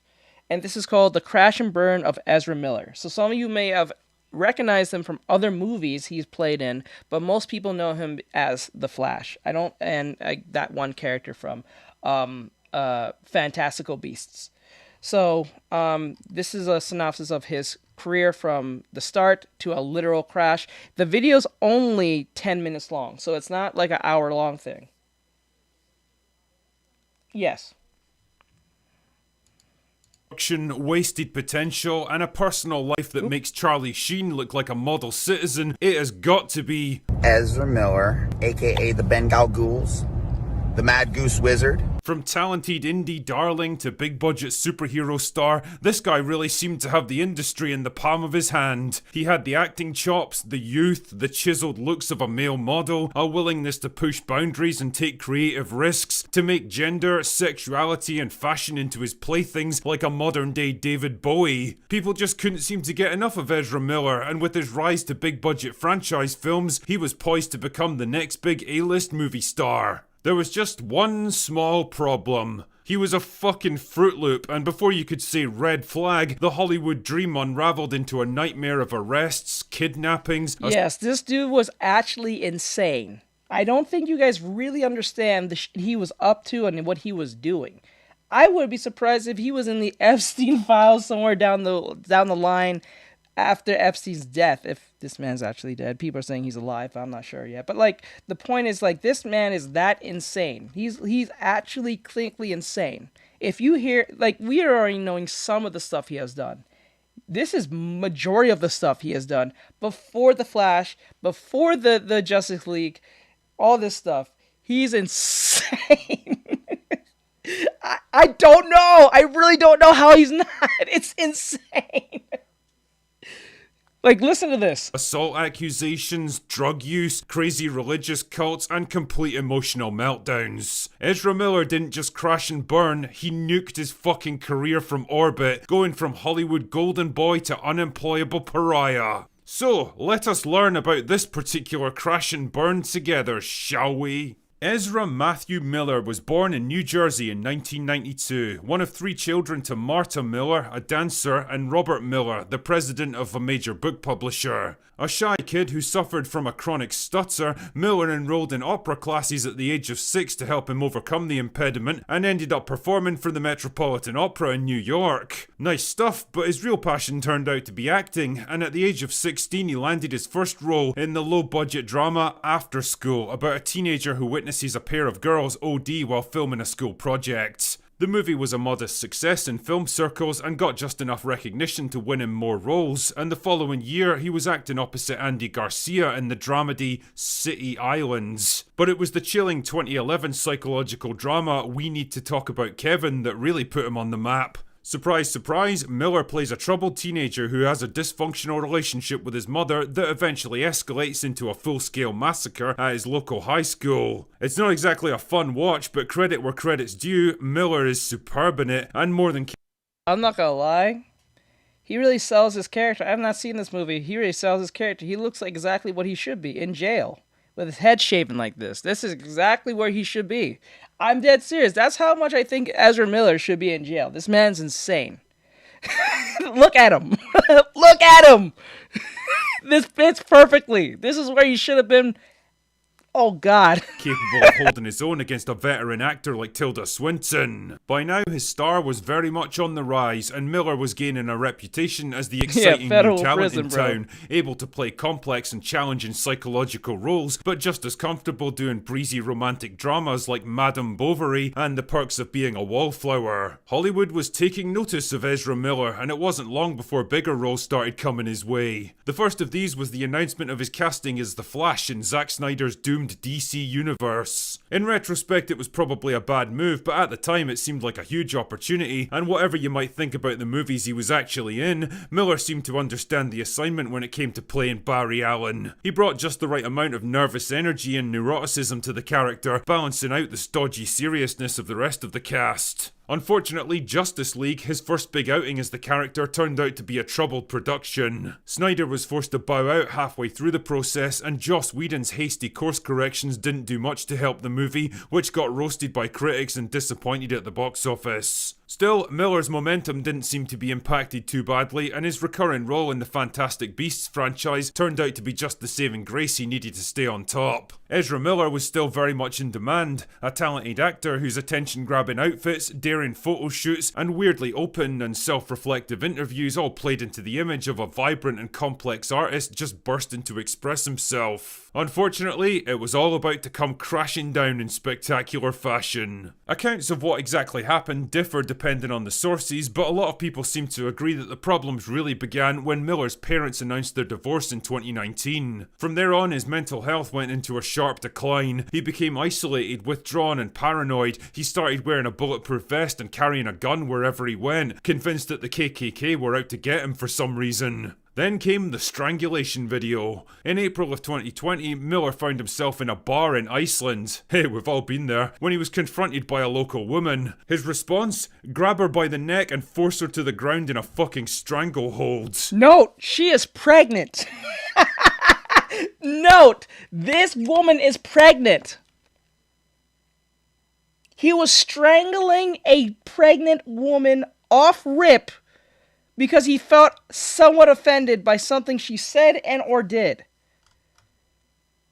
He didn't take it himself, okay, she said something I didn't like. Just walk away. No, he thought this was the best time to put my hands around this bitch's neck. Yes, she was pregnant. She was a pregnant woman. Obviously pregnant too. She's not kind of pregnant. She's pregnant. And he grabbed her by the neck and choked her down to the floor till the cameraman who was had to intervene. Yep. Miller was quickly escorted out by security, and that might well have been the end of it if it wasn't for the video that exploded onto social media. Suddenly he didn't seem like a bold and complex artist willing to challenge stereotypes, he seemed dangerous and unstable, and things were about to get worse from there. By March of 2022, Miller was in Hawaii and busy making a nuisance of himself with local police by loitering around gas stations, filming people without their permission, starting arguments with random passers-by, and generally acting like a complete fucking weirdo. This all culminated in him getting arrested for disorderly conduct and harassment when he started screaming at people in a bar for the crime of, singing a Lady Gaga song. Boy, Jesus Christ. that escalated quickly. The arrest was caught on camera, and again, it didn't do his image any favors. I'm not transgender, non-binary. I don't want to be searched by a man. I'm transgender, non-binary, and I don't want to be searched by a man. I claim my Obviously, he's a they/them. Fourth Amendment rights. You sure about that? You sure about that? One local couple made the mistake of taking pity on him and bailing him out of jail, which turned out to be a very bad idea indeed because according to them, he stole the wife's passport and the husband's wallet and screamed that he was going to murder them both. Right. This is what happens when you help crazy. Oh my god. And yes, I know not everyone who goes by they, them pronouns are just a mentally insane person. I know. I'm very much aware that everyone who runs with insane pronouns is insane. It's just their thing. But, like, majority of them tend to be in this. So, I'm not being mean, but it's pretty evident. Miller, complete with a shiny new restraining order slapped on him, fled the islands. But trouble seemed to follow young Ezra wherever he went, and just a few weeks later, he got into another fight and threw a chair which hit a woman in the head and left her needing stitches. Somehow he got off with another disorderly conduct charge, which is kinda wild, because I'm pretty sure they could have nailed him for aggravated assault, but whatever. Fame has its perks, I guess. By now, Miller had had enough of Hawaii, and I'm pretty sure the feeling was mutual, so he left to return to his farm in Vermont. But just 2 months later, he found himself embroiled in more legal trouble when the parents of an 18-year-old Native American activist accused him of using, quote, violence, intimidation, threats of violence, fear, paranoia, delusions, and drugs to hold sway over their child. So, let me get this straight. The white, non-binary man ting, as Ezra Miller is, who is a millionaire, who is well known, is out here threatening a Native American indigenous person who happens to be a child or at least underage. But this man don't want to be searched by no man. This non-binary man don't want to be searched by no man. But God forbid, he threatening Native Americans. Oh God! Oh my God! I'm pretty sure he'll be for their cause, but also quick to use violence against them if they had the issue. Court documents from the time also claimed that Miller had caused bruises It'll on be her like body that and that he groomed and manipulated her from the age of 12. Fuck. In case you were in any doubt, it was becoming pretty obvious that something was very wrong with Ezra Miller. A former resident of his farm explained that Miller believed the girl in question was, quote, an apocalyptic Native American spider goddess, and that he himself was a reincarnation of Jesus Christ, and together they were going to bring about an indigenous revolution. Oh my God. Holy Christ. Damn man, I know people talk about having a messiah complex, but this dude was the real deal.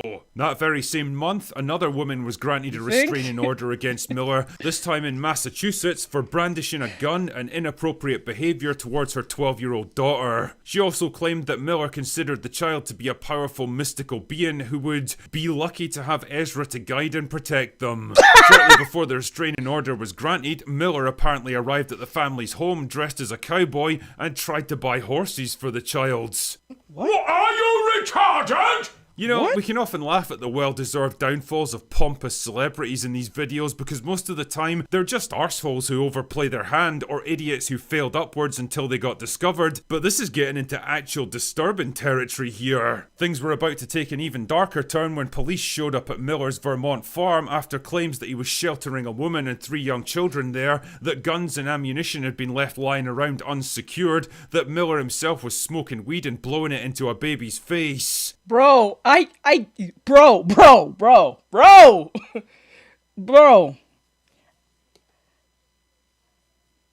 I'm sitting here thinking to myself, if I were ever to actually become famous for what I do, I said this to my mom and my friends and my dad.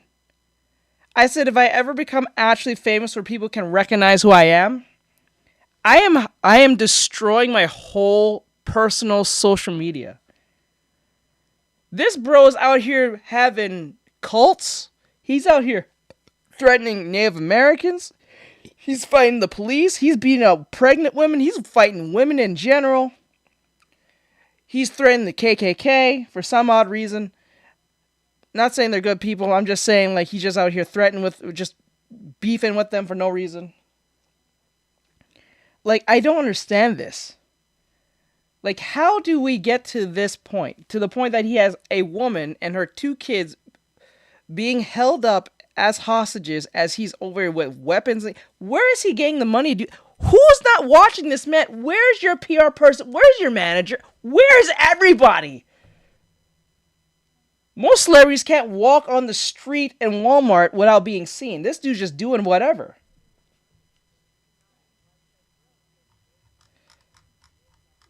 Right? And do you know what's crazy about this? There's more of him in Hollywood who works in the industry than we think. Right? Right? And that's the craziest part. People know his behavior. People excused his behavior. People he worked with excused his behavior. There's more of him that works in the industry than we're let on. Look at the Epstein files, bro. Like, come on, half of them was billionaires in there. The next day, Miller was charged with burglary when he broke into a neighbour's property and stole bottles of booze because I guess a multi-millionaire movie star couldn't afford to buy his own drinks. Really? Miller would eventually cut a plea deal to avoid the worst of the charges, but the reputational damage was overwhelming, and it wasn't helped by the videos that he kept posting onto social media. Ezra Miller, aka the Bengal Ghouls, the Mad Goose Wizard. Look, if y'all want to die, I suggest just yourselves with. I really don't take you seriously when you label your own self. When you give yourself exalted names, when you have to tell people AKA anything, I don't take you seriously in the slightest. It's like when you name yourself an exalted title, right? That, like, it's one thing if people gave it to you. That's earned based on just public, like your status as a public figure. It's another thing when you label yourself as such. You just sound insane, or extremely narcissistic and egotistical. Your own guns. Keep doing exactly what you're doing right now, and you know what I'm talking about. And then, we'll do it for you if that's really what you want. Right. This was a man unraveling in real time in front of the entire world, and it all happened at the worst possible time for Warner Brothers. They were already fighting a losing battle to save the troubled Flash movie, which was going through major reshoots that had blown the budget up to almost $350 million. Damn. Having the star of what they were trying to market as a family-friendly superhero film get exposed as a psychopath, a predator, and a religious cult leader was basically the final nail in the coffin for the Flash. For a time, there were even serious talks of cutting their losses and cancelling the film altogether. Ultimately though, the best they could do was push back the film's release, limit Miller's social media presence, and quietly shuffle him away from the limelight, desperately hoping that people would somehow forget all the controversies and accusations against him. As it turned out, they didn't. The film bombed big time, and with it went the best chance of saving the DCEU, and the last hopes of salvaging Miller's Hollywood career. All the controversies and meltdowns of 2022 didn't just derail his momentum, they fucking killed it stone dead. In the 3 years since the Flash debacle, Ezra Miller hasn't appeared in a single movie or TV show of any kind, and there are no real plans for any upcoming projects. Hollywood might be a haven for weirdos and oddballs, and willing to forgive all manner of transgressions, but there are levels of controversy that even they can't sweep under the rug. For all intents and purposes, Miller is persona non grata in the industry now. Too radioactive to touch, too unreliable to hire, and without the box office capital and industry clout to get people to care about him again. And it's a shame really, because there's a reality where Miller was able to forge a successful career as a challenging and unconventional artist, breaking barriers and challenging. See, the problem with people like Ezra Miller, they don't learn anything from like people like Zendaya. Do you know what Zendaya does? And I keep using her as a perfect example. She goes on set, she does the acting, and she goes the hell home. I'm gonna repeat that again. She goes on set, she does her job, and she goes the hell home. Once you hear Zendaya talking about anything political or talking about anything insane, you don't hear anything about this chick unless she's on the project. Did you even this? Huh? Did he use this? No. Hell no. Oh, yeah, but yeah. You don't hear anything like people like, he's the one that started the sleeping bag trope fashion trend. It was him? No way. Was it him? No way. No. No. Wait, what he said? He said something on the thing. He said, stop spamming phrases, words, and phrases. I'm sorry about that, bro. But yeah, that's crazy, bro. I don't know. Norms, but it's not this one. Ultimately, for all his talent and potential, Ezra Miller was undone by his own demons and personal hang-ups. He's a sobering reminder that fame isn't for the fragile, that success comes at a cost, and that even Hollywood can only tolerate so much bad behavior from its stars. Anyway, that's all I've got for today. Go away now. Maybe it was emote or emoji. I don't know. I don't know what it was. It's probably a glitch. Okay, so with that one, that was done. That's actually done. It's done. That was insane. Sadly. If there's one thing I love... Let me see. I know that, oh, here's the anime one. This one's an anime. This one's a trailer. You guys probably know this. We already knew this was gonna get an anime for those who do or do not know. If you don't know, we have actually heard about this anime before. I've done reactions on this anime several times, because, it was a manga first, from the recommendators, and it's called Witch Hat Altar, or Artextric, if I'm saying it right. It's a fantasy-based witch story about witches and wizards and all that stuff. And we have talked about it before through, Sufferance and The Masked Man and some other creators in the past, as a manga mainly. Now it's getting its anime, about time. I was kind of not surprised it was going to get anime because it had a good premise on how magic works, especially how the magic system works. It's simple but yet complex. It's really easy to get, but also it can be complex as more as it goes. I can't really explain it per se right now, but like the magic system is actually pretty cool. It's different from most. It has to do with like drawings and stuff, or like with shapes and stuff, but or how you make the shapes based on what the magic's supposed to be. It's really specific, but you can look up if you want. It's a trailer. The trailer's only like 2 minutes long, or so. So we're gonna watch this real quick and react to it. Those of you who still don't know what it is, look it up on YouTube. You'll hear about it. It's pretty good. Or so, you know what? Better yet, you know what we'll do? We'll play this manga. I mean, this trailer, and then we'll play a little bit about the manga right after this, for those who are just kind of curious on what that is. It's really cool, so we'll see about it. 魔法は特別なものじゃなかった。私何も知らなくて。特別なインク、決められた魔法陣、それさえあれば誰にでも使えてしまう。魔法使いたちの絶対の秘密。魔法使いである証。魔法を悪用しないために頭にはめる枷でもある。とんがり帽子は君の魔法。Clifford the Big Red Dog should get an anime. That's funny. を見ている。慣れるのが大事。繰り返し練習。頑張れ。そうやって身につけた。They say this guy's the next Gojo.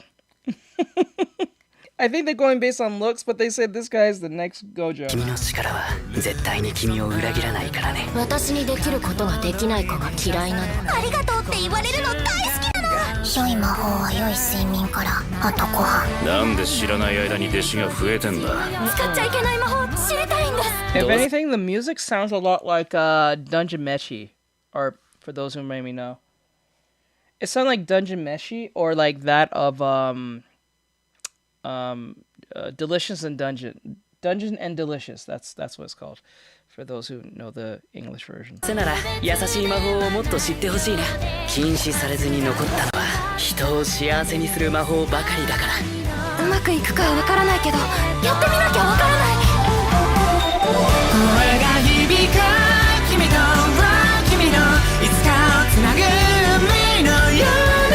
ある、私の魔法で誰かを幸せにしたのって初めてかも。こうじゃなきゃダメって決まりなんてない。I can tell that this anime is gonna be really beloved, especially for its magic system. I can see a lot of people making a bunch of cosplays and stuff around this.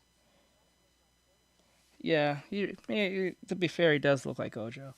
And I noticed something. A lot of anime has been really focusing on white hair characters as mentors more than I thought. Sorry, guy. But like I kind of noticed this. Like I noticed that a lot of anime has been focusing on a lot of characters who have white hairs to be mentor roles or overpowered mentor roles. It's kind of insane. 争いの時代に描かれて結託の日とともに禁じられた人を傷つける魔法。スバーリ棒には関わりたくない。先生が言ってたの。いつまで隠しておけるかな。禁止されずに残った魔法はみんなを幸せにするためにあるんだって。そう願うよ。そう願う。ただ愛しいのろ。 Yeah, this anime looks really promising. I'm not gonna lie. You can kind of, yeah, Kakashi and Gojo. Like it's you can kind of tell like, which, to here, manga.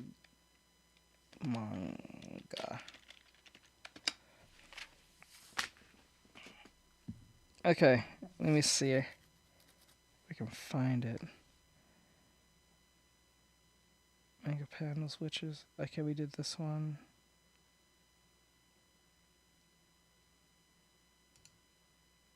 Hold on, I think I found it. Fantasy manga are so bad. Okay, so I found one. I think this might explain representation masterpiece, which I was using.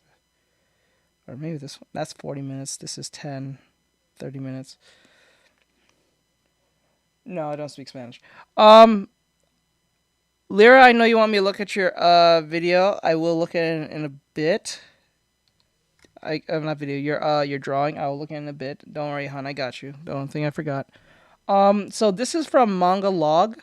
He has 8,000 subscribers. I might put this on the reaction channel for the anime stuff. Just to give you guys heads up. Anything usually anime specifically related, I usually put on the reaction channel. I will put my actual reactions like outside of that on that channel, but I just want to grow that a little bit with the anime stuff and keep it really focused on that. But yeah, so this is going to be on the reaction channel for those who want to see it. I might edit some stuff if it's worthy of editing, but it will still be up there just to give you guys context on that. So this video is from Manga Log. What is the name? Did he ever put a name on this title? There's no name on the title. That's kind of weird. Is that going crazy? I've never seen a video with no... Wow, that's weird. What the hell? Let me go back. Oh, no, there was. Okay. So this is from Manga Log. And it says here, the best fantasy manga right now. Witch Hat Altair, if I'm saying it right. So we're going to see what this is about for those who are familiar or not sure what this manga is or this anime, because it's getting an anime. So if you're into big fantasy-based anime stuff with magic and like bigger than life situations and adventure, this might fantasy be the manga one for you. So look out for that. And we have did a video around this character before, or this manga specifically before, but since it's more relevant than was before, I think it makes sense to do another video, or at least a reaction video based on what's going to be said here. So that's the reason why I'm even redoing this again. Not the same video, but on the same topic. So let's run this through. Hopefully he'll talk about the magic system. I have not seen this video, so I'm hoping he does, because I hear that the magic system is really simple, but yet complex at the same time. That's horrible. So back. In recent years, there has been a bit of a revival of the fantasy genre, and I'm talking more classical fantasy, you know, dragons, knights, and witches. And sitting at the top of this genre right now are some incredible manga. Them being Frieren, which blew up in 2023 with the release of the anime, and the very next year, Dungeon Meshi caught viewers' attentions with its anime as well. But today, we won't be talking about either of these, which I'm sure you guessed from the title of the video, but another that in my opinion was just a little bit better than the other two, and that is Witch Hat Atelier by Kamamo Shirahama. So a little backstory on why I read this manga. Well, I wanted to get back into fantasy, and I decided to read the three that I heard were the most popular, and that is the three that I have mentioned. I expected my ranking to be something like this, but after reading all three, my ranking became this. Now I will say I read half of Frieren and didn't enjoy it as much as the other two, but I do intend to read the rest in the future. Witch Hat Atelier shocked me, from the beautiful art to the amazing characters, and as I got up to date with the current chapters, it had worked its way well into my top 10. I seriously love everything about this manga and cannot wait for more chapters to build up. Now, in this video I will be detailing the basics of the story and all of chapter 1, then I will talk about the world building and characters, and then the art. If you want to avoid spoilers, you should click off now and go read this beautiful manga, but if you are fine with spoilers or have already read this story, then enjoy the video.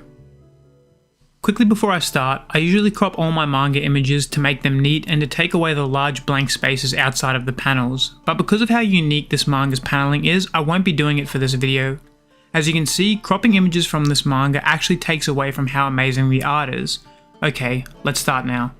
Are athletes from the moment they're born? What about astronauts or idols? These things aren't decided at birth, so then what about witches? This is one of my favourite first panels in manga, as it sets up the themes of Witch Hat Atelier brilliantly. Now we see this beautiful double spread introducing us to the first chapter. We see a young girl smile at some kind of animal. It looks like a mix between a dog and a deer, and she begins washing clothes. She apologises for the mess and tells the animal that the water will return to normal soon because magic runs through it. The girl dries the clothes and looks back at the creature as it drinks the now safe water. Magic flows through the world, making life plentiful, an indispensable, convenient miracle, but the girl doesn't know how magic works. Only witches do, and ordinary people cannot become witches. The young girl thinks it must be nice to be born a witch. The sheets begin moving from a sudden gust and the girl sees something in the sky. It's a winged chariot, and the girl joyfully follows it as it lands in her village. She quickly runs to go see and tell her mum there's a winged chariot. She opens the door to see her mum and bumps into an unfamiliar man. The girl apologises and the man smiles, telling her it's alright, and he apologises for standing in front of the door. Women from the winged chariot are looking at various fabrics the girl's family Wait, what are you talking about? I don't know. sells, and she thinks the man came with them, but he tells her he's not with them.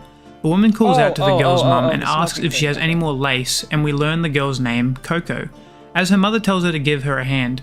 Her mum asks the man what he needs, and he asks for a smoke-coloured cloth, but says he can come back later. Coco replies that she can handle the measurements. Coco asks to see the winged chariot when she's done, and her mother reluctantly agrees.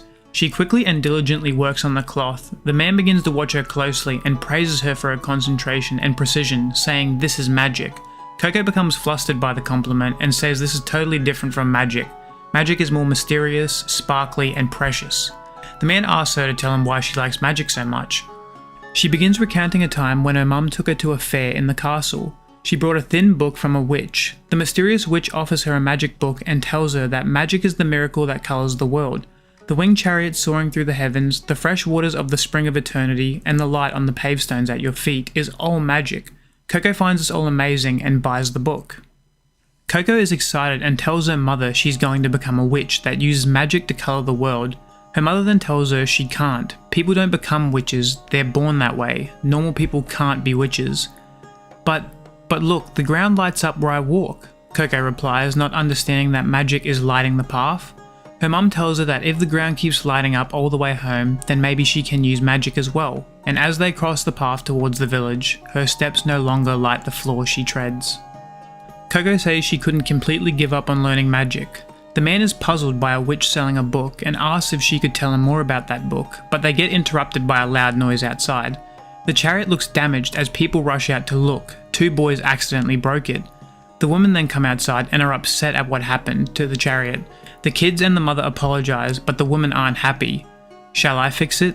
The man interjects. The woman asks just who the man is. He apologizes and says he's forgot his trademark cap, and Coco realizes what he is, and the man introduces himself as Keyfree the witch. He says he has to cast the magic spell on the floor of the carriage and wants to do it indoors instead of outside. Isn't Warlocks just a female witch? I mean, a male witch? Do men refer... Isn't it like a derogatory thing to call, like, male warlocks witches? If I'm right, I don't remember. Like, isn't a warlock just a male witch? Technically. Okay. Because I'm not crazy. Like, because I think there's a distinct difference between wizard and a warlock. I think warlocks dabble in witchcraft, who happens to be male, and I think wizards deal with, well, I don't think it's not witchcraft, but it's other types of magic, I guess, outside of that, I guess. Right? If I'm right. Coco quickly offers up their shop, and Coco begs her mum to let him borrow the store. Coco begins to imagine what his magic might look like and becomes extremely excited. Sounds cooler. Yeah, it just sounds cooler. I like Warlock. That sounds more cooler. Keyfree then calls Coco over and thanks her for lending him their place and asks her for one more favor, and Coco becomes even more excited. She has to guard the door so that no one peeks in when he's using magic, and Coco is miserable and questions why she isn't even allowed to watch. Coco finds it weird that you're not allowed to see when magic is being cast. She then notices the boys from earlier sneaking past her. She yells at them, asking what they're doing. They tell her they're going up to the skylight to see if they can see when the magic's being cast, and Coco follows them, wanting to see as well. They make it up, but notice that there are curtains blocking their view. A noise startles Coco, and she notices a hatch open on the roof. She climbs down and knows that she shouldn't be looking, but she just can't help herself.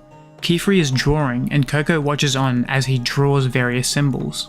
She notices that he isn't drawing magic from somewhere, he is drawing magic, and we see Keyfree pleased with his work.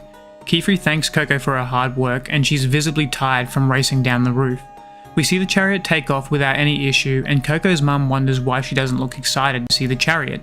Keyfree then comes up to speak with Coco, who quickly hands him the bags and fabric before hiding behind her mother.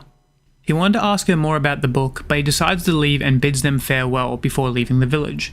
Coco's mum sighs, and Coco asks why she sighed, and she says that she thought Coco would want to leave with the witch, and how she would struggle if she left after her husband died. Coco tells her she wouldn't leave her. Coco's mum thanks her. Later that night, Coco prepares to try and draw magic, like Keyfree did, using the mysterious book and the pen the witch from the castle gave her. She begins drawing, mimicking shapes and patterns she can see in the book. And it works. She creates magic and is amazed that she is now capable of creating magic. She can't contain her joy and excitedly bounces around the room before beginning to draw again. We cut to Keyfree, who was Just to be clear, I know these are two different manga or anime. But in Jobless Reincarnation, anyone can use magic, right? Or you have to be born with that too. Right? I think you can use. I think anyone can use magic, right? In Jobless Reincarnation or Musha Tensei, for those who maybe know it that way, if I remember right. Oh my eye. Let's see here. I don't think you have to be born with magic, right? Because I know that Rudius was gifted to a degree, but born with it. You have to be born with it. Okay. I thought you have to be. I thought you could use any magic. Laying down next to a fire created by one of his drawings. He's thinking about both ways. The picture book Coco told him about before he realizes something and shoots up with a serious expression. We cut back to Coco, who now has a bunch of different symbols laid out before her. She slowly understands the different symbols and how the bigger they are, the more powerful, and the neater the drawing, the longer the magic lasts. She continues drawing and uses the light to neatly trace over the symbols from the book, and becomes completely absorbed in her work. After she's finished, she wonders what kind of magic it will be, as we see hands reaching towards her. It's Kiefer, who quickly pulls Coco from her chair as the magic symbol erupts with light. He dashes with Coco away from the desk. He leaps from the roof and connects his feet together, completing a symbol on the soles of his shoes, and the magic propels him upwards while he carries Coco. Kiefer grabs her and asks her what kind of magic she drew, but Coco has no idea. She was just copying the patterns in the book. Kiefer asks her if the book is still in the house, and we see Coco's mother looking for her. She sees Coco in the sky and takes a step forward, and crystals form around her foot. An explosion of crystals form around her, and Coco and Kiefer can only watch on. Coco's mother becomes a crystal and is frozen in her last moment. Coco is sorry, she didn't know this would happen. Kiefer says of course she didn't, but this is why witches hide their magic, so that things like this don't happen. Kiefer tells her that the special ink and the magic glyphs, anyone with the knowledge can wield magic, revealing that magic isn't something people are born with, it's something anyone can do. And witches must keep that secret so chaos doesn't ensue. Oh, so okay, you don't have to be born with it in this universe. It was just a secret that they kept to themselves so regular people don't fuck themselves with it.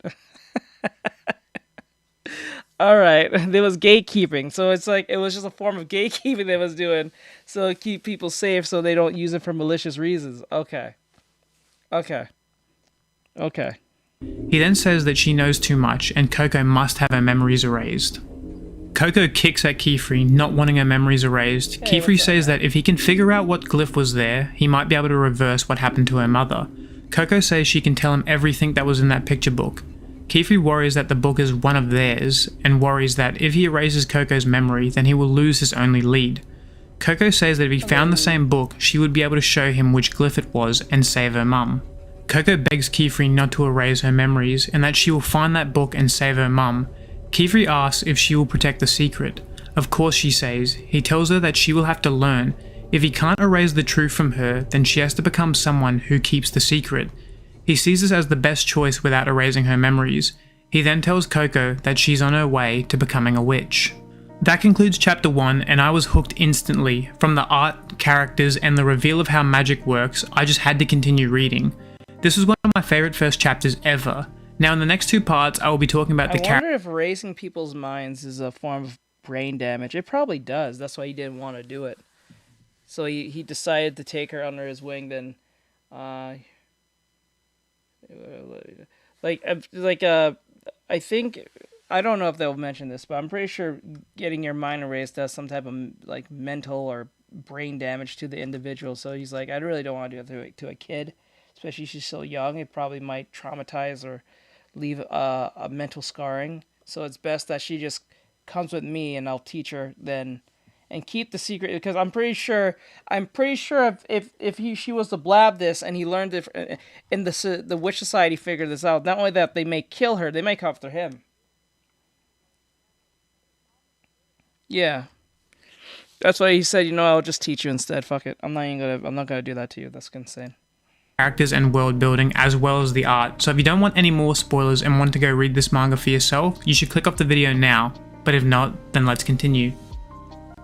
Witch Hat Atelier. Just be clear, guys, there's only 5 minutes left, so there's not a lot of spoilers. Remember, this is just mentioning pretty much what happens in episode 1 and 2. So it's not really a spoiler, it's what's going to be happening anyway in the anime. So this is just to give you an introduction on what happens to a degree. So don't worry, I don't think he's going to jump into like deep into certain chapters to just like ruin it for you guys. We're just playing this to let people know if you're interested in this fantasy manga or this anime in general, because, well, the anime is coming out soon. It might be coming out, I think it's coming out this year, so it's pretty relevant, and I will be able to post this up within the relevancy of that with the algorithm, so that's kind of cool within itself. So it plays all fronts. It benefits, well, the algorithm for me, and also benefits for y'all who wants to get to know about this fantasy anime, and for those who are just anime lovers in general, to the reaction and all that stuff. It's a bunch of things, so I think this was the best idea to go down this path. I have done videos on this character, on this manga before in the past, in my reaction channels before. It's just that, given that it's now relevant, this is perfect to do this now again. So Atelier has a phenomenal. Oh, plus, if you guys enjoy his narration or his commentary based on what he's talking about, I always put all the YouTube creators who I'm reacting to into the description at the below. So if you want to check them out, you can, or follow them, or in case may be. I'll even put the video itself in there if you want to watch it on your own, or in case may be. So if you rewatch this or see this video and you just want to hear it without my commentary, without my reaction or anything like that, the video will be in the description. So just let everyone know. So yeah. Phenomenal cast of characters. It's one of the few manga where I enjoyed every character's contribution to the plot. I didn't have a character like Matamachi from Vagabond, who for me at least just felt like they were stealing time away from the main characters and plot. Witch Hat Atelier doesn't have this problem at all, with each character providing their own worth to the story and act as their own individuals. The side characters don't feel like they are introduced for the sole reason of supporting the main characters. They feel real to the world, like they are a collective of experiences and skills are what make them necessary to the main cast, and even at times have me wondering what they are doing when we don't see them in an arc. See, and this is why I like shows and anime like Gacha because it's not, because shows like Gacha and Musho Tensei, because I like it more of, it's not focused on the character, it's more of the character, it's more like the character interacting with the world and the world interacting with the character. It's the character reacting to the world that's more important than the world reacting to the character. Because now the real lifeblood of that is the environment that the character's in, right? That what makes, I think, even Jujutsu Kaisen, is this a 26? Might be correct. I don't know if based on the number inches, but like it is a XPPen 22 Pro, if you're wondering, over there on Instagram.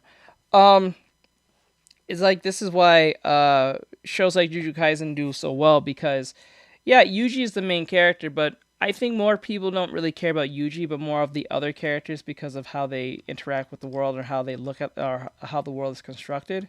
So it makes you feel more invested to know what goes on in the world of like Jujutsu Kaisen, Mushoku Tensei, or Gacha, because it's breathing life without the character. So like, even if we have a brand new main character, you already know how the world is set up, how the rules are, how things work to a degree. That same thing, My Hero Academia does the same thing.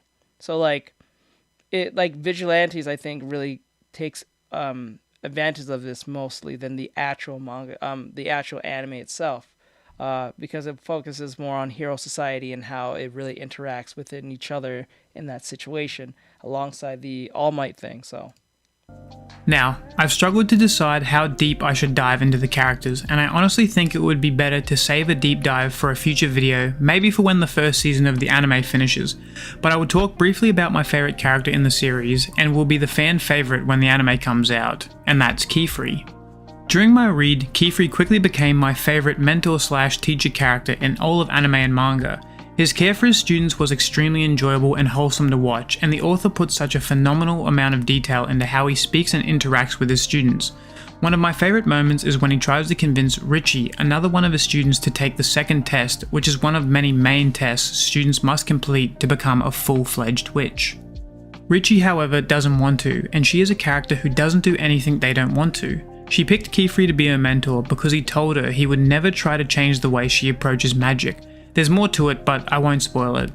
Richie becomes upset, believing that Keyfree doesn't actually care about what she wants, as she doesn't want to take the test. Keyfree tells her that he's not making her take the test because he doesn't care, it's because he does, and he tells her that right now she might not want to take the test, but one day she will be glad that she did. Would you believe in me for today? He asks. Richie agrees to take the test. Throughout the manga you notice scenes like this with Keyfree that contrast the other witches. Even in this very chapter, another witch belittles one of his students, which agitates Keyfree. And in this scene with Richie, we can see at the start of the conversation, Bryce said W gatekeeping. Keyfree was standing, and as it went on, he knelt, actually getting his eye level lower than Richie's. I know it might be me overanalyzing things, but the amount of respect he gives his students was always something I enjoyed reading. Throughout the manga, he gives all of his students equal respect and tutelage. He is soft when he needs to be and firm when the moment calls for it. He successfully switches tactics on teaching, tailor-making it to each and to get the best out of them, and this could only be achieved by the amount of time and care he gives his students. He is also fiercely defensive of his students, often putting himself in harm's way to protect them. Overall, he is an amazing character. Keyfree also isn't one-dimensional. He isn't simply their teacher. He also has individual goals and motivations that push him to commit questionable acts and make decisions between the good of his students and the pursuit of his goals. But yet again, I won't be spoiling that aspect of his character. Now the world building, and it's lovely. It doesn't break away from the mold too much and presents a nice and unique world that suits the story very, very well. The wildlife is very cool and unique, with many different creatures that are similar to our world but with slight changes that make them a bit more fantastical. One of my favourites we see is the scaled wolf. We also have some hallmark fantasy creatures. I see what you did there. I'm not stupid. I see what he did there. Fantastical. Like dragons, and I love their designs. I loved learning about all the different aspects of the world, especially learning about the magic world that the general public isn't aware of. That's actually one of the reasons I love Coco as the main character, as like Coco, we are learning about this world alongside her. I love learning about the Knights Morales, who are basically the military force of witches, and erase people's memories if they see something they shouldn't, and apprehend witches that break the rules or use forbidden magic. I also like learning about the brimmed cap witches, who are the antagonists of the story, and slowly learning about their motives in the world and why they do the things they do. Each arc presents a new topic or area to learn about, whether it's the Great Hall, which is the main hub area for witches, or the Silver Eve, which is a 4-day festival where witches from across the country journey to show their best magic and their new breakthroughs they have made. There is so much to see in this series, and spoiling any more would just take away from your experience, so please go and try this manga after you're finished with the rest of this video. Now onto the art. The art in general is a 10 out of 10. It's absolutely gorgeous from chapter 1 and never once lets up. Whether it's amazing double spreads showcasing the landscapes or fight scenes, regardless of the type of scene, the art is detailed and beautiful. Character design is amazing, with a wide variety of different characters that have unique clothing to their status, background, and profession. The art is a genuine marvel that will quickly fill up your camera roll. But the paneling is on another level completely. Witch Hat Atelier has the best paneling in all of manga, and I really don't think it's a debate. This is something I think I need to do some studies on when it comes to paneling studies, because paneling is all about composition. That's literally what paneling is. It's all about the composition. If the composition is ass, your story will be ass. You can have the perfect story whatsoever, but if your paneling is shit, your composition is shit, you are wasting, you just literally did your whole manga / comic book disservice. You actually probably cut most of your readers in half or more because of how you paneled everything. And I know there's an art to it, and there's a specific way you should do it. So when people are reading it, they know how to read it in a specific way, so they don't get confused. Because the one thing you don't want to do is to make your paneling as confusing as shit. Oh my god, you will destroy your whole situation just on the paneling alone.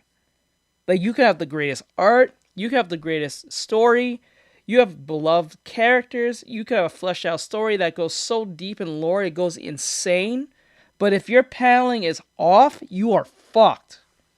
Like, big time. There is a phenomenal video it's hard to follow and or read by Lines in Motion that goes over the paneling in better detail than I could, so I will link that video in the description for anyone who is interested. The panels themselves will occasionally interact with the scene, like I showed in chapter 1 with Keyfree leaning on the panel Yeah, it does depend on how you set up, but like if it's hard to read, oh my god. itself, or in this scene where his clothing is interacting with the panel below. No, I love manga. I don't get to read a lot of manga, very rarely, but like because I'm too busy, doing my thing. But like, I'm pretty sure, Bry, my mod, reads more manga than I do, and I'm pretty sure he knows what I'm talking about. Like at least that is at least one of the things I know, that if your paneling is ass, that can ruin and hurt your entire messaging of what you're trying to convey to your I was about to say students, to your to your audience. And playful touch to the pages they are in. Important panels will have borders to them and different images that will add to the scene, or even structures in the Yeah, and that's a thing I was always scared of. That's why when you guys, some people say, when you're going to start doing a manga because you draw so well, I'm like, it's not that I'm not against the idea, it's just like, the thing that intimidates me is like making sure everything is consistent in the sense of like, not even just perspective, because I have a good understanding of perspective now than I was way before, but it's just like making sure that the composition, and this is why I think the idea of me doing like animatics, like what you're watching me do here, the animatic is part of those studies per se, because even when I'm doing like artwork, there's a form of study that's always happening. I'm never like just doing artwork. It's always a form of paneling. So like this particular in this scene with Chisei, I think her name is Chisei, we see that she's in front and center, so we have the other two on the side here. But what makes paneling make sense is the camera placement. If you ignore where the camera is into that spatial awareness of where the characters is, you are fucked. Chilai. Okay, Chilai. I thought it was Chisei. Chilai. So, like, see how Chilai's here and these two are here? Now, I know that that's the case. So, because he's on... Beerus is on the left side of Broly, I made sure that he popped up right here. Let's see here. Sliding into the right. Because he's right here. If he was right here, he went left and he moved over here. So you have to make sense where he's being placed at. Because if you don't make sense of where the placement is, the reader subconsciously, whether they're knowing it or not, something will feel off or something will not connect mentally to a degree that they're going to be like, I don't know about this. I don't know about this. I can't, like, it's weird. Like, something about the pen, like something of the placements just doesn't make a lot of sense. And that's where that comes in. Yeah. So that's why composition is very important. Panel being over the top of the outlines, giving them a more 3D perspective. Items will reach over the lines as well. The shapes of the panels themselves become personifications of the items used in certain scenes, like in this scene when one of the characters is trying to create some sort of medical concoction.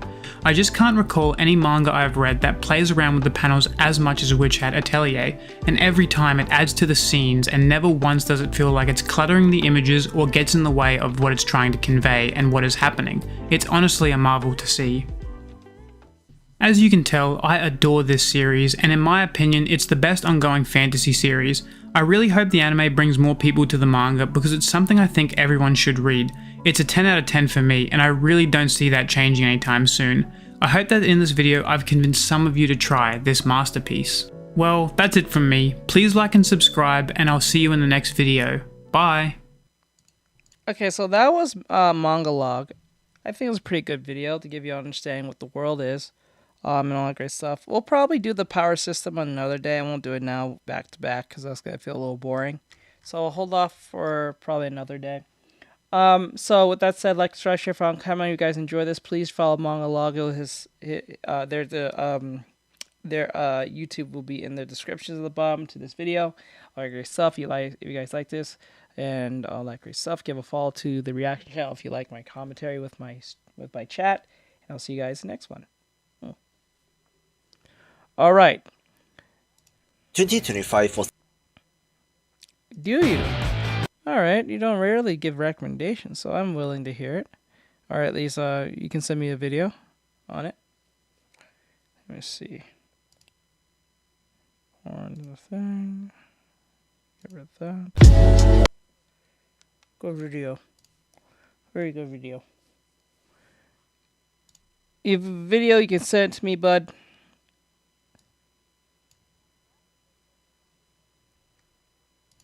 Good. Okay, gotcha. So you can send it to me. Is it on Instagram or Discord?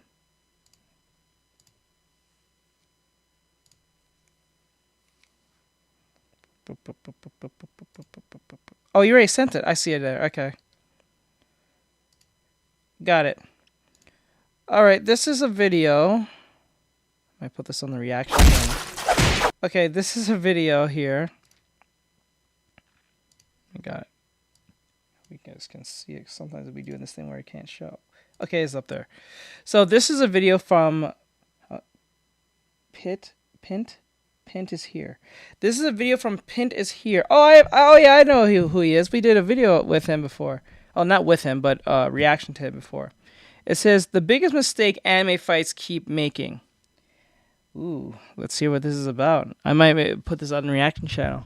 Yeah. Now, this is Pint is here. If you guys like what you see here, give them a follow or a case may be. I'll put their stuff in the description. You guys know how this goes. The video and their channel will be in the description. So if you like their commentary or a case may be, you can check them out. Great stuff. Hopefully they'll see this and hopefully it'll give them some more subscribers on their behalf. So yeah. So we're going to react to this, see what Pint has said here, and see where this takes us. So it says in this video, the biggest mistake that anime fights keep making.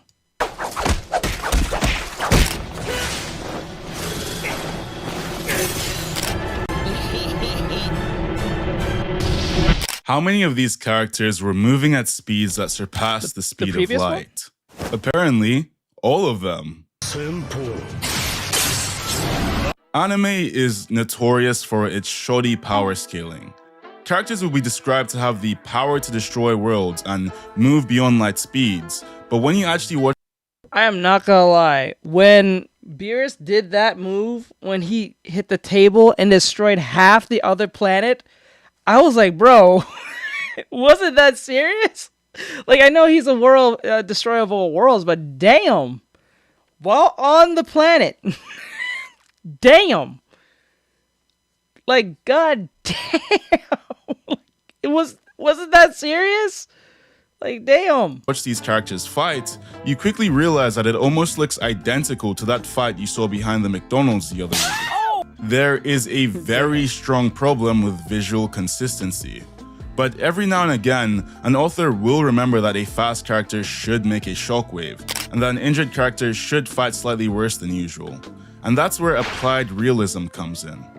Applied realism is the concept of placing real-world logical and scientific concepts into your narrative, in order to add emphasis and suspension of disbelief onto your fictional character's actions. Of course, you can't actually apply all elements of reality into fiction.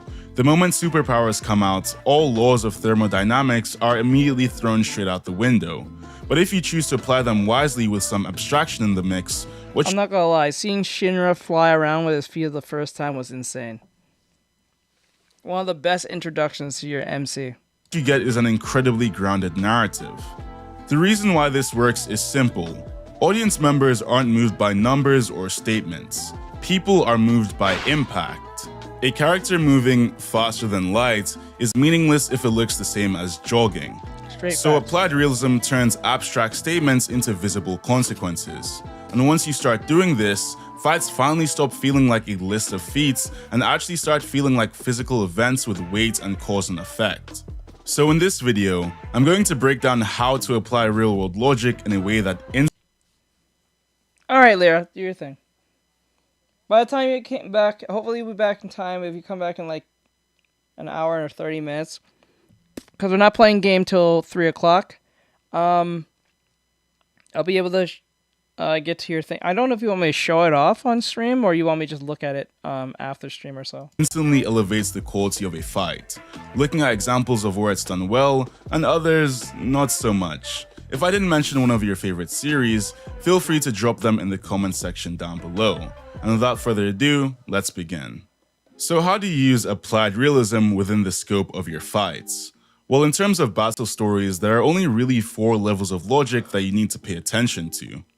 These are the physical, the biological, the material, and the environmental. If you manage to pull all of these off in your fights, they will be elevated to a level far beyond what they could be. Let's start with the physical.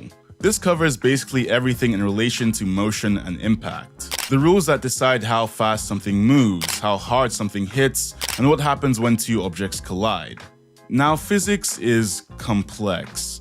Many people pretend to understand it in depth to fuel their hype moments and aura agenda, but you need to take in several PhDs worth of information to get the full grasp of the subject. Regardless though, there are only a few areas of physics you'll actually need to care about in order to improve your fights. The first important aspect is impact. Impact isn't just about how hard something hits, it's also about how that force travels. I'm not gonna lie, seeing that scene with Maki knocking bro out, just seeing that whole fight scene was insane. The fact that she got a punch on him was insane. That was crazy. If your character can... I kind of noticed how much Toji just keep on haunting the Zenin clan. My god. ...can destroy buildings with a single punch, that energy doesn't magically disappear at the surface.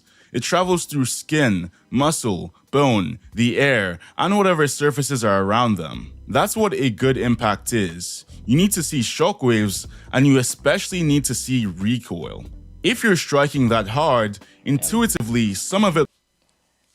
Damn, hit bro so hard it played 3 times. Yeah, you know what? You're right. Damn, it hit bro so hard it played 3 different times. will bounce back. Your character doesn't need to mention the pain or anything, but simply showing their arm jolting back can do so much for the sequence. Even small reactions like a foot sliding half of an inch can subconsciously tell the audience that the force actually went somewhere. Because impact needs direction and aftermath to feel real, and when it doesn't, your fight instantly becomes so much more boring. Yeah, he's not wrong, because like, this is one of the, I think he's talking about one of the principles of like animation. It's like not only just like impact, but follow through. If the follow through is not going through, it's not gonna have its weight. And of course, we just have to cover speed. Any power scaler's favorite metric to ridiculously upscale. Speed is the time taken to go from point A to point B. You learned this back in 4th grade. It is one of the most common and intuitive forms of power progression in battle shonen. But for some reason, almost every author seems to forget that air exists. In effect, characters can gain infinitely escalating speed without so much as affecting the world around them. The writers of The Flash were smart enough to patch this out using the godlike plot device that is the Speed Force, but most shonen writers don't have this excuse. Move your hand slowly across your screen. Now quickly wave it as if you're trying to swat a fly out of the air. As you'd have felt yourself, the faster something moves, the higher the force of air across its body. Given enough speed, the air can even begin to act like a solid. It's fine to say your characters are strong enough to move through this inherent barrier of air, because as a writer, you have to ignore some realistic details that could make your story more boring. But at the very least, there should be a clear effect on a character's surroundings once they begin to move at high speeds. From a simple gust of wind all the way to a sonic boom, there should be a clear indicator of your character's speed on their environment. Talk less of the literal nuclear explosions that occur when a character begins to move near the speed of light. Thank you, Gege. I love you. A great example of this in Showcase is that of Tenya Ida from My Hero Academia. Tenya is unfortunately one of those main characters who got shafted due to power progression, but the anime always did a phenomenal job at showcasing his speed. Tenya's power is called Engine, granting him engine-like protrusions on his legs that allow him to move at extraordinary speeds. And at the climax of the series, we get to see his powers reach their highest point. In a moment of desperation and under very specific circumstances, Tenya becomes capable of rocketing himself forward at Mach 3 speeds, And this moment feels fast, not just because the speed is given to the audience, but because we have every single visual indicator to believe so. I don't know what it is about Tenya, but Tenya always reminds me of Markiplier. I don't know why. Maybe it was the glasses? I don't know why. It's just or how he looked. I don't know why he gave me Markiplier like energy, even though he didn't act like Markiplier. The shockwave rips apart the buildings around them. The air itself drags and distorts their faces, and as the two characters approach and surpass the speed of sound, there is a visible vapor cone around them, an actual real scientific property of Mach speeds. This moment works as well as it does because the audience isn't just— You might be right. It might be the glasses. The glasses? Yeah, it's probably the glasses. Just told that Tenya is fast. Instead, they are given all the pieces of evidence to show that he has truly broken the limits of motion. Next, we have biology, mostly spanning the physical well-being and stamina of your characters. A lot of shows make the mistake of treating their characters more like puppets and less like human beings. Characters will fight for hours without breaking a single sweat, and lose entire limbs without so much as flinching.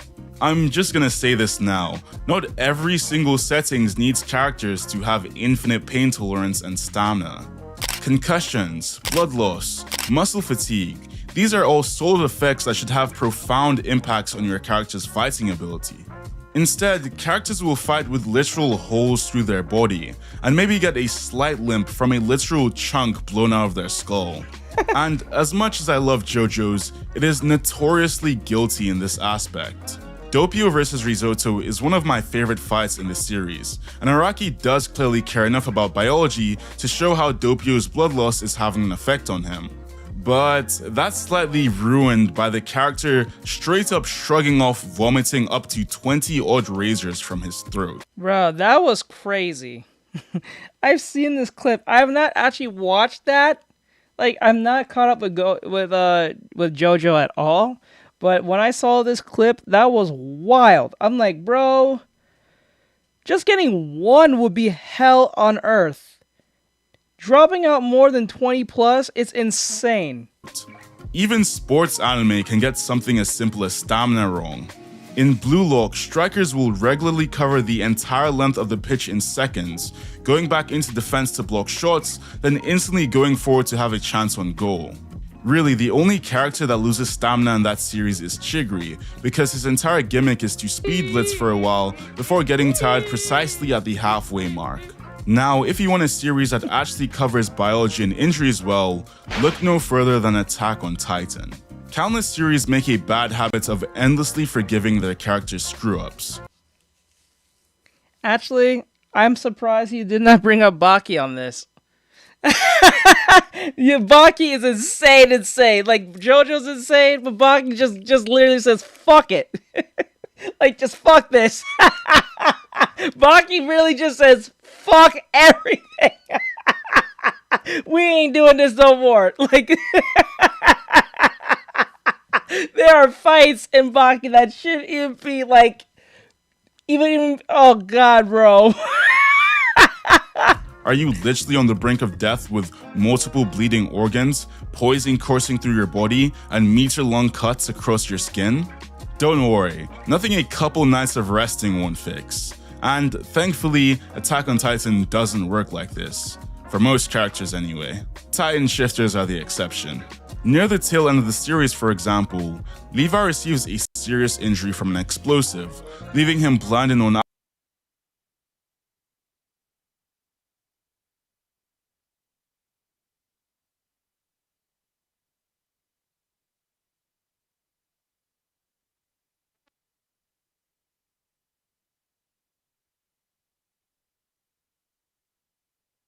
eye and down. Shit, I was unmuted. My bad. I was muted. I gotta stop doing that. But yeah, Baki's like making like the anime. Says, what about the anime? Beetlejuice. This anime was Beetlejuice? I mean the cartoon. It was a cartoon. I didn't know there was an anime. It says Baki is like making up superpowers on the playground as kids. Yeah, you're not wrong. Just making shit up as we go. On a couple fingers. We as the audience watch as his previously flawless style of combat gradually decays until he's finally bound to a wheelchair at the very end of the series. Levi doesn't get to just sleep off his injuries. They're a permanent consequence of his actions, and they stay with him until the series ends. The ability to give your characters permanent injuries is what separates a series that never actually punishes its characters from a series with real tangible stakes. The next layer is pretty simple: material. Essentially, objects should feel limited, degrading, or breaking down with repeated use. If someone overexerts or overuses a certain tool, it should show signs of degrading before eventually falling apart. Showing that the character's items have actual limits is yet another powerful way to put stakes into your narrative, pushing your audience deeper into their suspension of disbelief. Remember, All Might had weights on him. All Might had weights on him in this episode. Didn't do much of anything, to be honest. Like, he never had them on in the first place. Bro had weights on his shit, and he still was able to break their shit within seconds. That's crazy. Like, damn. As much as I hate talking about the same example twice, Attack on Titan delivers in this aspect too. The blades used by the scouts, unlike 90% of shonen weapons, aren't made of some infinitely durable material. Canonically, while they are incredibly light, they are also incredibly brittle, quickly degrading over regular uses until they snap off. Characters have to fight with this limitation in mind, and this simple addition to the world of the story massively improves its believability. On a side note, resource management follows an extremely similar pattern, so I'll just cover it quickly. Basically, if your characters use bullets, potions, throwing knives, pretty much anything that can be used up, you should let those resources be exhausted from time to time. Having a character recognize the limitation of their resources can be a great addition to a fight, and accurately keeping track of that metric both increases audience satisfaction while also adding another layer of strategy for your viewers to be invested in. I have this weird feeling he's going to mention, well, I don't think he will, but then again, I feel like he's talking about the Tamari and Tenten fight. The final section, and arguably the easiest, is the environment. The core idea is that the world should react to what your characters are doing, and in another layer, your characters should react to the world. Most fights don't take place in a white void. They happen somewhere, and that somewhere is important. If your character is meant to be throwing out punches that can shatter mountains, then a portion of that damage should be transferred to their surroundings. Walls should break, glass should crack, and the ground beneath them should fracture. The environment is the visual payback of your power system. The environment shouldn't only react though, it should also resist as a limiting factor. Fighting in sand or water is obviously very different from fighting on concrete. Your character's Row, fight the power. Let's go. Movements will be more sluggish and heavy than when compared to fighting on even land. Similarly, fighting in a cave or a forest should limit swing arcs and movement speed. The battlefield should change the rules of what your characters can and can't do. And finally, the environment should be used. Pillars are covers, shadows are hiding spots. As I've covered previously, smart fights aren't just about overpowering your opponent. It is. They're made. Yes, it is. You have no idea. People be sleeping on Mob. I find it funny how Mob Psycho has a better animation quality compared to its bigger brother, One Punch Man. That is so sad. So sad. Made more satisfying by the weaponization of the space around them. Full Metal Alchemist is an obvious example of this. The series uses a power system called alchemy, allowing characters to transform the shape and chemical composition of objects around them.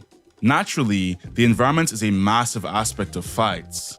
During Roy's fight against Lust, for example, both fighters repeatedly take advantage of the state of the battlefield around them.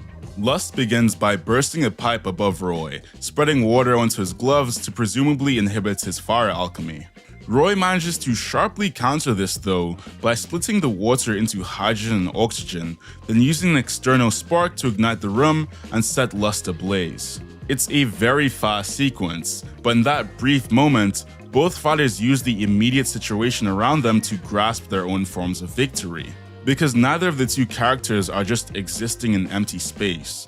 They're fighting in a place that both gives them advantages and disadvantages when it comes to winning, and as a writer, it's important to consider that. At the end of the day, realism isn't about turning your story into a science lecture. I mean, some series will get away with that, but no one actually needs to go that far. No, realism's sole purpose is to give weight to your world. Speed should move the air. Injury should change how your characters move. Weapons should break after being stressed, and the environment should shatter on impact. When all of these requirements are met, that's when your audience begins to be consumed by your world. These details aren't here to limit your creativity. Just to be clear, I know Yuji is the main character, but isn't Yuta the real main character? If I'm right, isn't Yuta the real main character of Jujutsu Kaisen? Just like how Deku is the main character, but it was really supposed to be Mirio, to a degree. They are here to ground it, because every battle needs some elements of consequences and tension. And don't worry about getting this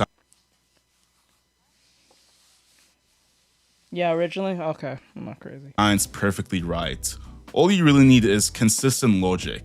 As I said before, it's much better to ignore some details if they work in favor of your narrative. But the details that do matter should always have a place in your storytelling. Because it's only once your world starts responding to your characters that your fights evolve from images on a screen or words on a page and start feeling like events in a truly real, breathing world. Good. Thank you for watching. What's your favorite example of applied realism in a series? Let me know in the comment section down below. If you enjoy the video and like this kind of content, don't forget to like and subscribe. Alright, so that was Pitts is here. If you like what he sees, if you like what you see and you like his commentary, please give him a follow. So with that said, like, subscribe, share, follow, and comment, and all that great stuff. And I'll see you guys next one. Thank you, Bri, for sharing this. I appreciate it, my bro. Thank you so much. If you guys enjoy this, please follow. Alright, I got one more video. Why do anime fans want... we actually have two more videos. But we have a video here. This is from Shonen Ouiji. If I'm saying it right. I think it's Ouiji. O-U-J-I. No, it's a weird way of saying it. Yee. And Shonen Ouiji says, why anime desperately needs more remakes. So I think this is an important concept, or at least important topic that needs to be mentioned. Because, yes, we do need a Soul Eater remake. Because it did well for Brotherhood and it did well for Hunter x Hunter. So I think more anime should get a remake. Most of them, some of them, or a good portion of them, because they're time classics, you know what I'm saying? So it brings more into a new generation of how it's been seen. I don't think there's nothing needs to be changed, but at least updated to a degree so people know. Just like I think they did it with Rampa 1.5, I think it's called. I think it's called Rampa, if I remember right. Especially Tokyo Ghoul and Soul Eater. Yep.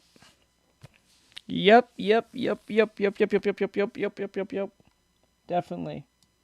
I know they gave Shaman King somewhat of a remake, but I don't think that did so well. I think they should redo it again, but I don't know. I don't know. The Netflix one don't feel like it did it justice for some odd reason.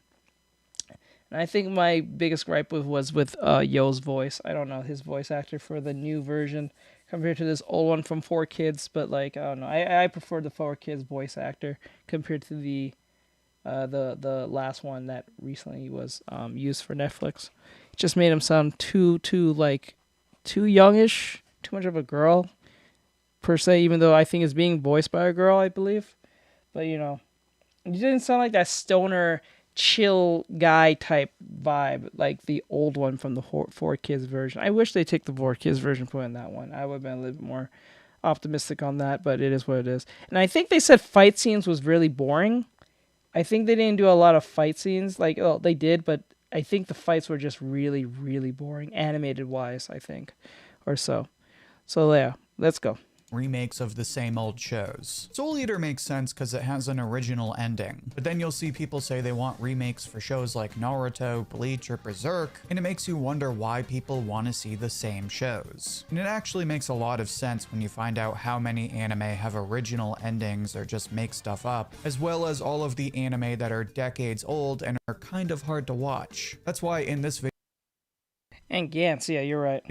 I'm going to list the anime that need remakes the most, discuss what needs a recent remake is One Punch Man Season 2 and 3. That needs a good remake. different reasons they need remakes, And give it back to Mappa, too. and explain why remakes are great for both anime and manga. And obviously the best anime to start with is Soul Eater. I'm not going to mention any spoilers, but there's basically 2 reasons why everyone wants a Soul Eater remake, and it all boils down to the most common factor for an anime remake: the fact that so many anime end short and have original endings. Soul Eater was made back in 2008 and ended right before they followed that up with Full Metal Alchemist Brotherhood, which, funny enough, was a remake of the original Full Metal Alchemist anime they made that also had an original ending. So you can already see Yeah, no one liked that. I know I didn't. And I was a kid at that time. Like, I did not like the ending of that. I guess it was the more realistic ending, per se, if you actually think about it. Because the likelihood for everything going well for them at the far end was probably unlikely, given the circumstances. But, like, still, that was disappointing and depressing. Very much so. And then the movie was not no more helpful, knowing that they both got trapped in the real world. Well, not trapped, but they did it on one did it on purpose. The other one was just there. So, like, that was a fucking annoyance.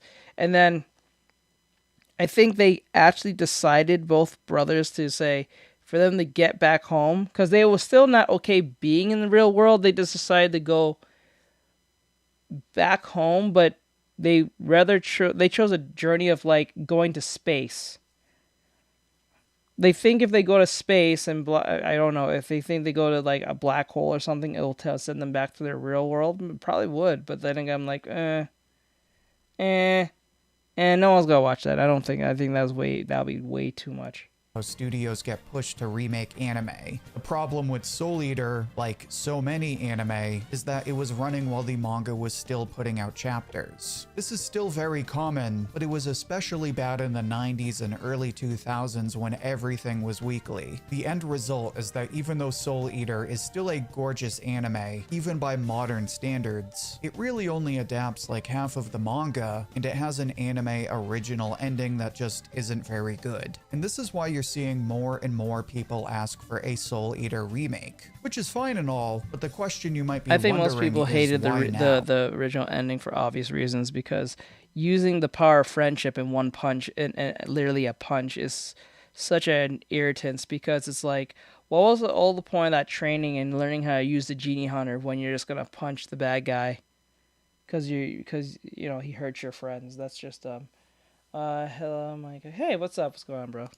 Like, why do so many people suddenly want a Soul Eater remake? Well, a lot of it has to do with Fire Force ending. Basically, the end of Fire Force will be the perfect way for Bones to step in and say, okay guys, now we're gonna do Soul Eater Brotherhood or whatever. It would be perfect timing, and they would be doing it to go back and fix the ending of the original anime. This is also why you see people say that they want remakes for shows like Zatch Bell or Claymore. These are shows that still look pretty good, but they end short and never adapt the entire manga. There's a ton of these series like Zatch Bell or even Shaman King that just never got the anime that they deserved. But Zatch Bell and these other anime are still pretty good even by today's standards. The only reason people want to see them get remakes is because they want to see the rest of the manga adapted. This is nothing compared to the anime that are just plain unwatchable. These anime aren't nearly as common, but you do occasionally get those shows that for whatever reason decide they're just gonna totally diverge from the manga. The most notorious example of this is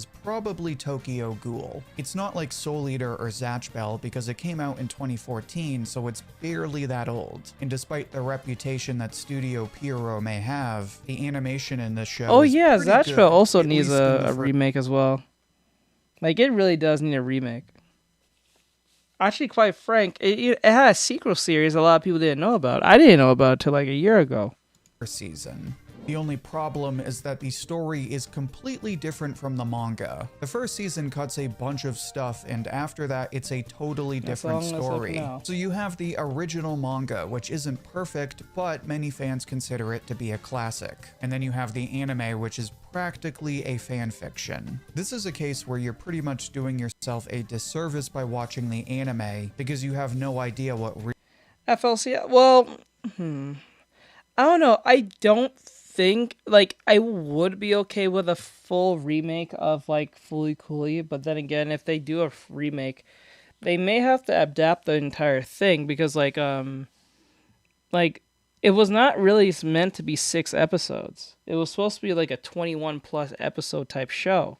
But because the production went left because of I think the money embezzlement or some shit like that, someone in their quarters who was supposed to be handling the money went rogue, and that fucked them up, and then it put them in Dead Man Wonderland. Like it put them in a situation where they had to like close the studio. I think at the time it was not even called Trigger, it was called Studio Gynax. And then it changed to Trigger over time, the name change. But at the time when Fully Cooley was being made, the anime, they had to literally severely cut production and say, you know what, we'll just give you 6 episodes and that's it, just to save face. Which was funny because that made the show even more iconic than ever, that a lot of people just didn't know that was the reason till later on in the years. But yeah, that was insane. I don't have to say anywhere. Okay, gotcha. So yeah, that was the biggest thing a lot of people didn't know. How do you color without going over without the magic wand? Let me see here. Really happens in the original story. So remaking Tokyo Ghoul is a no-brainer because if Pierrot properly adapts the manga, then fans will almost definitely love it, especially considering their recent improvements in animation. This is also why a lot of fans want a remake for The Promised Neverland, even though it's only like 5 years old. This one is especially sad because season 1 is still one of the best experiences you can have watching an anime, and on its own, season 1 is perfect. The problem is when you get to season 2 and they cut just about everything, including the Goldie Pond arc, which is widely considered the series' best arc. On top of that, there is also a noticeable drop in the quality of animation. And finally, it ends short on an ending that is different from the manga and doesn't adapt a whole bunch of stuff that's important. It's one of those moments that's so bad that even as an anime fan, you're just like, wait, that was it? So this is one where fans want a remake because the second season's writing makes it unwatchable, even though the first season is still really good. Now, on the other side of this conversation, you also have another situation like Record of Ragnarok. This one is hilariously sad because for a while, it was being praised as the next big manga, and then everyone died a little when the anime came out and it was one big PowerPoint. I don't know how faithful it is, but apparently nobody cared enough to find out because the animation is just that bad. But people still love the manga, so hopefully this anime gets a remake in like 10 years and fixes the animation. But it's a new anime, so it's still way too early to be talking about a remake. In fact, as much as I think a lot of these newer anime could probably use remakes, there's also plenty of series that need remakes for an entirely different reason.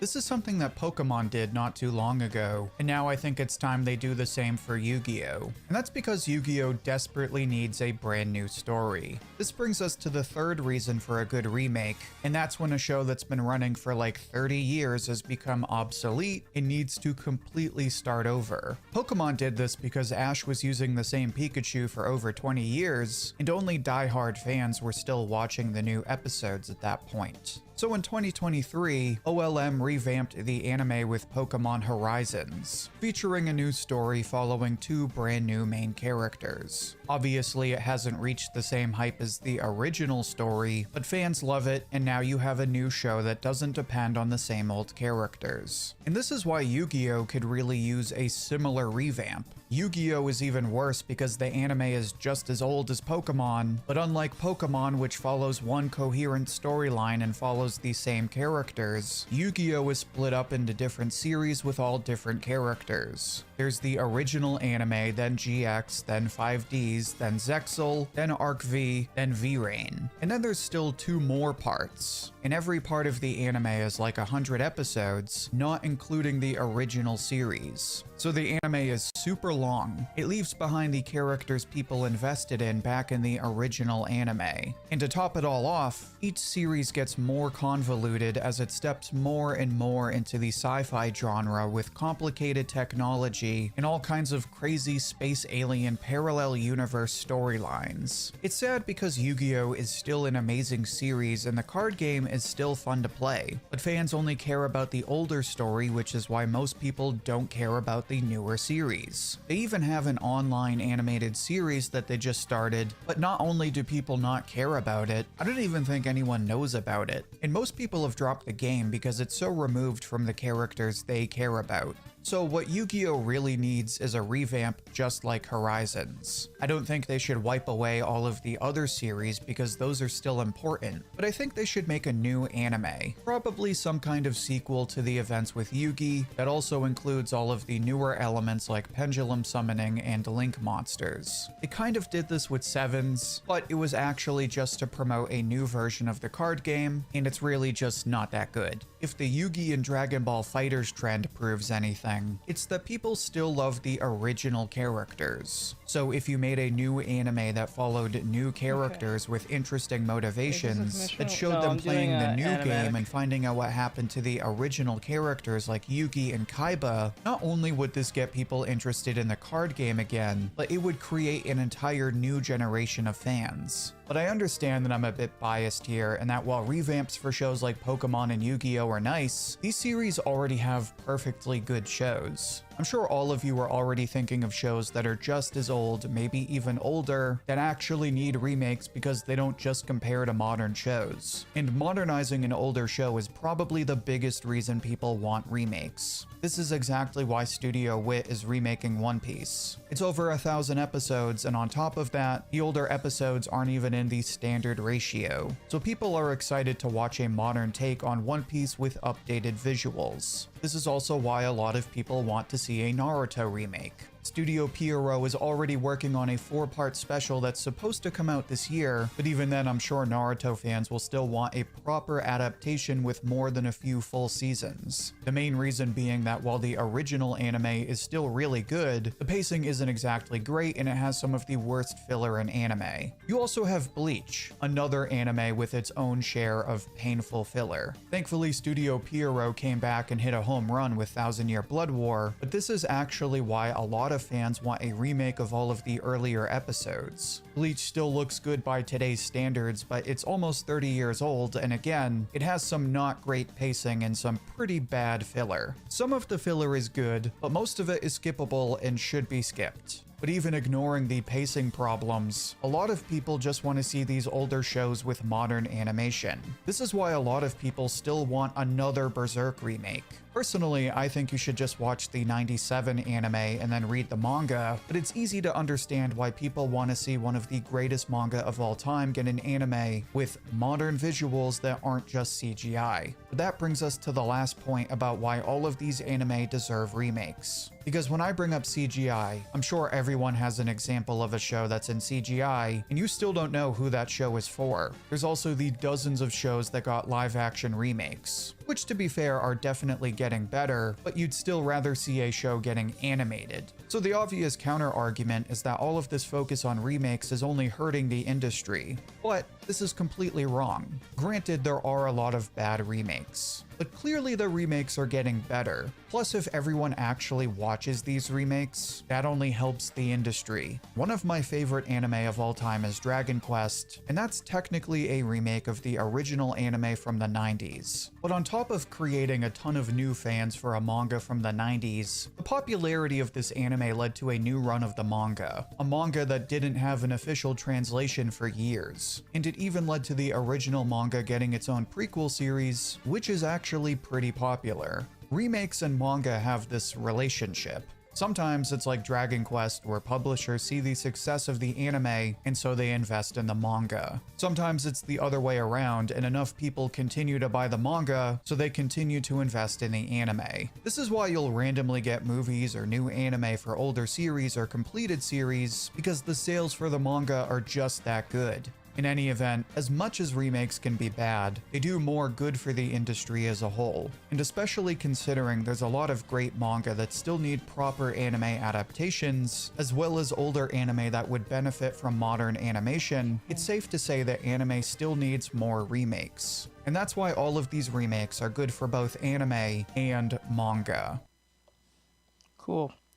Alright, I just kind of realized that this was not recorded in horizontal. My big fault.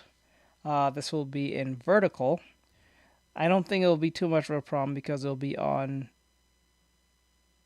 I don't think it'll be too much of a problem on the phone. But then again, my fault. So both this video and the video before, and even the Alta Here video, will all be in vertical, which will be annoying. So I don't think I'm going to edit those at all. I don't know if I should or shouldn't. But we will see. That's so annoying. But that's okay. We do have one more video left, I think.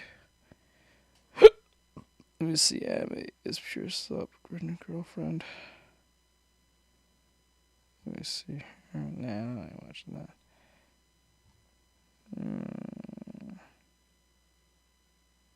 You know what I'll do? Let me see. This I'll do. I'll post these videos as vertical for the reaction channel. I know people are not going to like that very much, especially if you're watching it horizontally or meant to watch it horizontally. But I will make it my mission next time, whenever I do videos, they will be horizontal when we're doing the reactions. That's going to be posted on the reaction channel. So I'm sorry about that if that happened. I just came to the understanding of that. I was trying to figure out how can I make that horizontal. Really can't. So, sadly, I just got to remind myself, remember to turn on Twitch so we can get it horizontal wise. My dumbass did not do that. My fault. My dumbass did not do that. Ugh, I don't think I did. Nope, I did not. Fuck. I hate that. But anyway, so we have a video here with Mori. Hold on, it says here, they they used to think they can do whatever they want because they did not have any good competitor. But after Maros, they are doing things right now. But yeah, because look, listen, when they dropped, the moment they dropped, the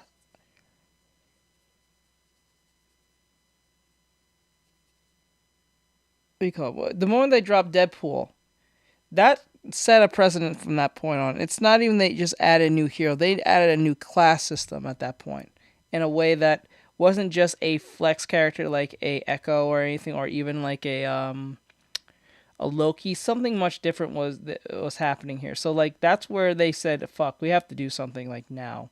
And plus they started making the characters a little bit more attractive than usual. Obviously with the ending, what's her name? Dominica? I think her name's Dominica or Domina. Nope, I was waiting till you came back. So let me look at it now. Since you're here, I didn't even start the video, so that's a good idea. You said you sent it. There it is. I made this. Oh, look at that. Hold on. I don't know. Wait, I'm not sure you want me to share this or not, but we'll figure it out. Hold on. Hold on.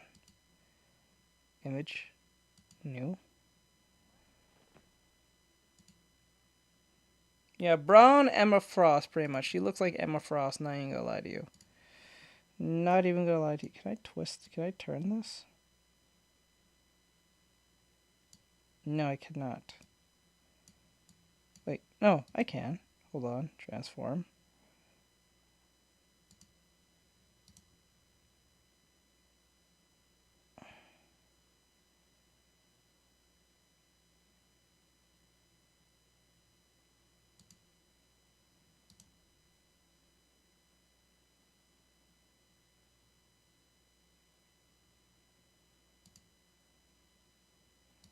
Oh my god, are you serious right now? Let's see.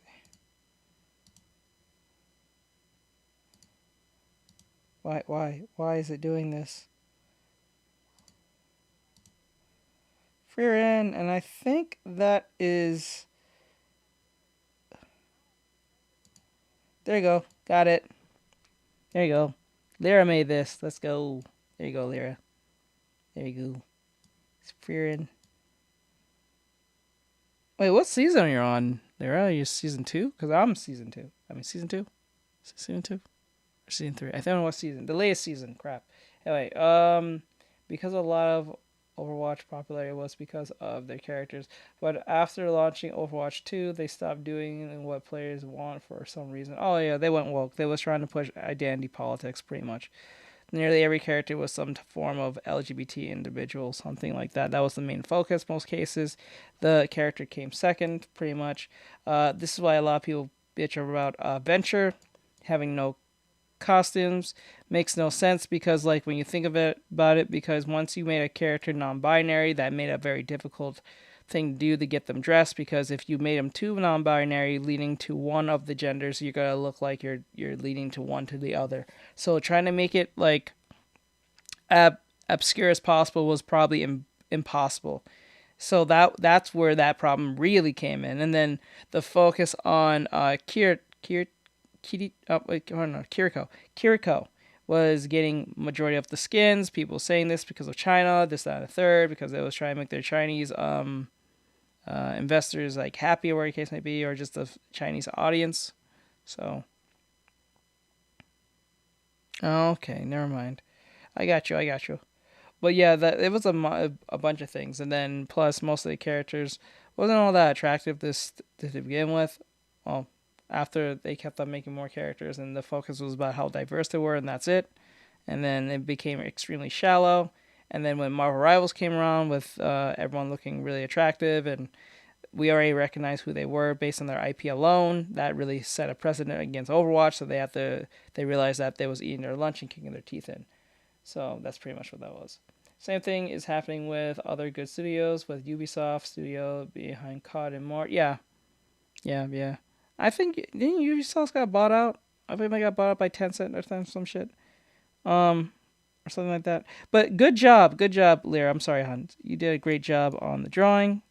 You should be happy with yourself. Is Hemo, is it too late to hit? Is it too late to hit? No, I think it's pretty funny. Is it too late to hit? I think it's funny. Okay, let's go. What am I drawing? I am finishing up my animatic here with Broly, and then in an hour from now we're going to go and play Overwatch, or maybe if for some weird reason, if Overwatch starts acting funny, like if I start, and we're going to stream it just on YouTube, not on Twitch. I know it's when I try to stream to other different places, that's where fuck shit happens. So I'm going to be streaming it on YouTube, on my channel, not my gaming channel, on this current channel that I'm on. So if you want to see that, come over here.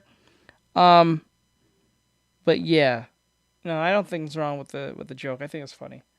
The same good is happening with good studios and more. So forgot. So let me give you guys context here, and just let you know I'm drawing Broly here, Super Broly, so I can color him in. I just got to put in the colors, and I was just cleaning up on his cloth. Good luck with that, with your drawing. Thank you, I appreciate it. So let me give you guys some context here. This is from Maury. He has 2 million subscribers. You know who he is. We watch him here and there. Now he's here. Creepy frat bro hazing ritual exposed. So there's some type of frat bro hazing shit that's been going on, or I don't know, this is like something brand new that's going on, or this has been going on for years, or whatever the case may be. But yeah, so this has been making it rounds on the internet because something's going on with this hazing situation. I don't think anyone died. It's just something very questionable. Usually are 9 times out of 10 with these frat bro stuff, and stuff like that. So let's see what this is. Does anyone want to be forthcoming on what's going on? Anyone?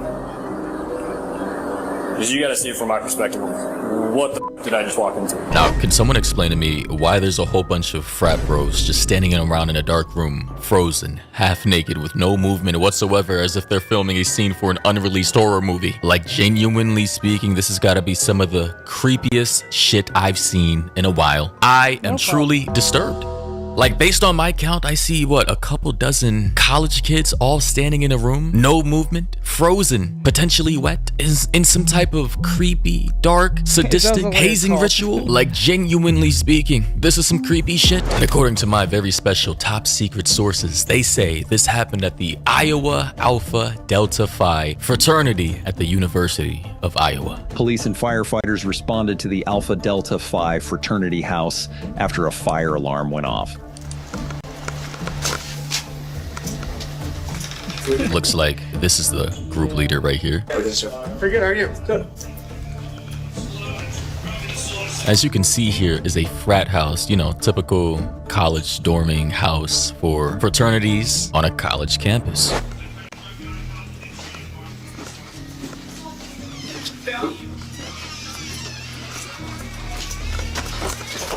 What is happening here? Hey guys, what's going on here? So it appears that they've now headed down to a basement, a subterranean floor where they supposedly you have come over here and see it crazy in the hazing YouTube. rituals. You can see it more clearly. It's over here. So While downstairs checking the fire alarm, officers stumble upon a fraternity hazing It's hard to situation. see from your distance. I can't make it bigger because, like, if I do, it's gonna mess with the stream over there. Yeah, I'll definitely need come over 23 here. through here. This is the alarm here. And by the way, guys, the only reason for why firefighters actually name, pulled same up to this everything house is because somebody pulled the fire alarm. Not sure who did it and if it was by accident or intentional, but you know me and my conspiracies, it could have been intentional. Somebody may have been trying to alert the authorities, you never know. All right, who's in charge? They're not gonna say. You don't know. Yeah, this guy looks high. He looks suspicious. He looks guilty. He said, Not I gonna don't lie. know. Like, all the authorities, like, I don't know. He ain't saying Looks that. like we have quite a bit of hazing. Oh no. So I'm gonna ask again, who's in charge? We can talk upstairs. No, we're gonna talk right here. Who's in charge? Yeah, he's scared, bro. You can hear it in his voice. He's guilty, man. A couple of us are. I mean, I don't know. Yeah, I'll tell you. Okay, well, we need to find someone who's in charge, because this is ridiculous. Hey, this stops here, guys. This is a police department. This stops here. Oh my god, what is this kid covered in? Is that, my immediate What thought is is that? human excrement. What is Listen, the happening? things that a lot of these college campuses here in America have done to all these college kids historically is depraved. It's sick. So I wouldn't be surprised, shocked, nor baffled. Who's in charge? We're upstairs. Yep. It looks like some of them are It was blindfolded. probably getting. I think what's happening. Someone got scared and thought it was getting a little out of hand. So no one's gonna say who it is because obvious reasons. But like, someone got it. It was getting to a point where people was probably getting hurt, or it got to a point where it got scary that someone might die. Something weird, something strange. They're all on the wall. Some people are in some type of gunk. I don't know what that is. And then they have like blindfolds on. God knows what the fuck is happening here. This is one of those eyes shut, doors closed type shit. Like when celebrities go on those islands and be eating children and shit. Some insane ritual. It's like these rituals be more satanic than you think. They're like, why? What is this? What is happening? By the way, kid in the green shirt and the one closest to the door. This is crazy. How about we start cleaning this up? Everyone take their blindfolds off.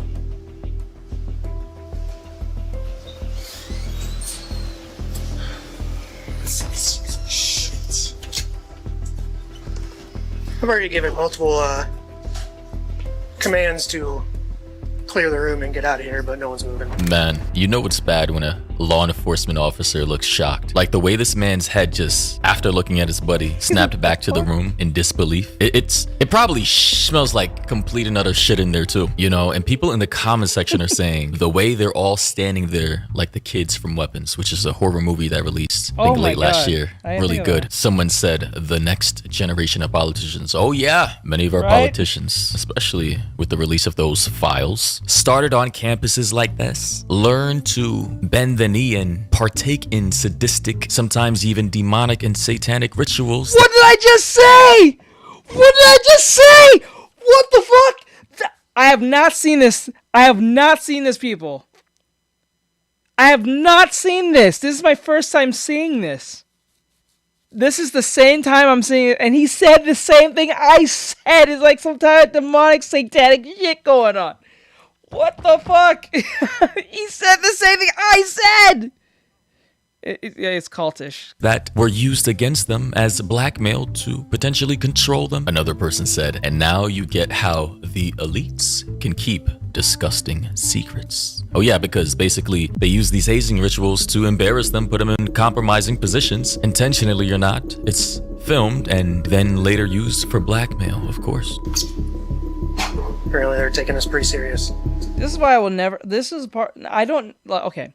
I'm not saying I knew this, but this is part of why I never liked those hazing rituals, those sororities or fraternities or whatever the fuck you want to call them, because most of those people are insane, or most of those people are just evil half the time. They make you do some insane, stupid shit.